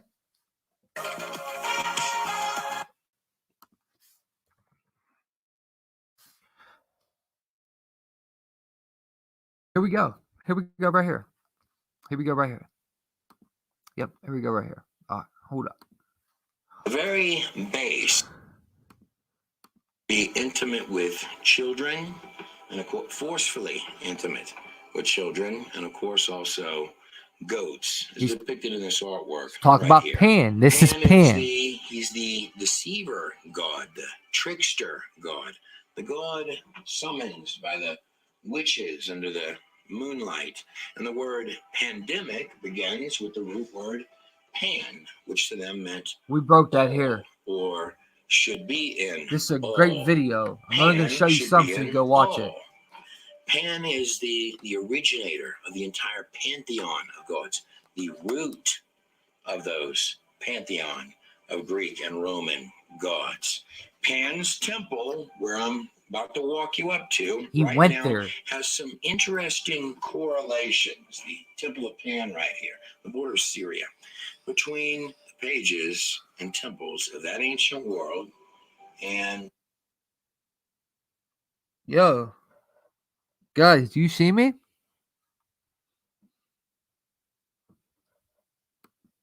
Looks like a buffer. Your world right now during this virus today. Pan's Temple, I'm about to walk you up to right here on the border of Syria. All right, I'm gonna have to get you guys over there to watch this whole thing. I want to show you the part where how you get Pan into you. Right here, animal blood, Formica. Okay, here we go. Now, first off, I'm gonna share Trey Smith's video into the chat first, okay? For some reason I started buffering, so I'm not gonna play no more of it because I don't know if that's why. And he's the type that won't let you show his video. He wants you to see it on his channel. He's just like, I don't know. Formica, how you get Pan in you. Fetal tissue, animal blood, and bat blood. How weird is it that this virus supposedly started from a bat to a pig? Bat blood, I'm just saying, I don't know. Animal blood, I don't know. Maybe when you order something medium rare, maybe that's why the medium rare, right? Fetal tissue, well, we know they're directly in a vaccine, right? And then we know that the pan, you know what I mean? The pandemic, the word, right? Pan means all. Demos is saying together, all together. When there's a pandemic, we're in it all together. What do they keep saying? Together alone. We're in this together. All together. Isn't that just so ironic, right? Pandemic. It's also a pagan ritual of transformation to wear a mask. It's a pagan ritual of transformation to wear a mask. And endemic also means demos in Latin, and demos goes to demon in a plural way. So, good night, Prison Planet. So, in other words, it's just demonic. It's a ritual. It's agenda. All their agendas, they're always going to do it in ritualistic ways because they're Satanists, man. That's really what it comes down to. It's all satanic and it's all Luciferian. And Freemason, it's all the same thing. Those are all the same thing. Luciferians are Freemasons. Freemasons are Luciferians. They're all the same thing. And Pan, being the goat god, half man, half goat, having sex with goats, raping kids, eating kids on the temple of Pan, and to get Pan in you, it's through fetal tissue, and it's in a vaccine. You have to think about that. That's very, very deep shit. Okay, but we went into it before. Maybe we'll get into it again another time. It's for another video. But you can go check out Trey Smith's video there if you want. And with me, guys, I might call that a night. Yeah, we'll wrap it. We'll wrap it here. Okay. It's a wrap, guys. I love you. Much love to you guys. We'll be back tomorrow, shining bright, better than ever. Kelly Rose, what you do is go to block fact checkers. Okay, guys, on Facebook, they literally have fact checkers on everyone's ass. Okay, they're on everyone's ass. So the way to block every fact checkers, what you do is you go to your settings, go to privacy, and then go to the people that you blocked. Go to your block list, and then you can type in names. Type in fact check, and all these fact checkers will come up. Block every one of them. That's what I did, okay? Now, much love to all you guys, man. Iggy from Shadow Band Studios, here at Shadow Band Productions. Truth or Die News, baby, 24/7. It's Get Truth or Die Line. Like, share, subscribe if you haven't. Drop a comment for me when the video is finished processing. I really appreciate that. Helps the video. Please share to someone that you know, that you love. Wake them up. Let them know this is the truth right here, man. I love you guys.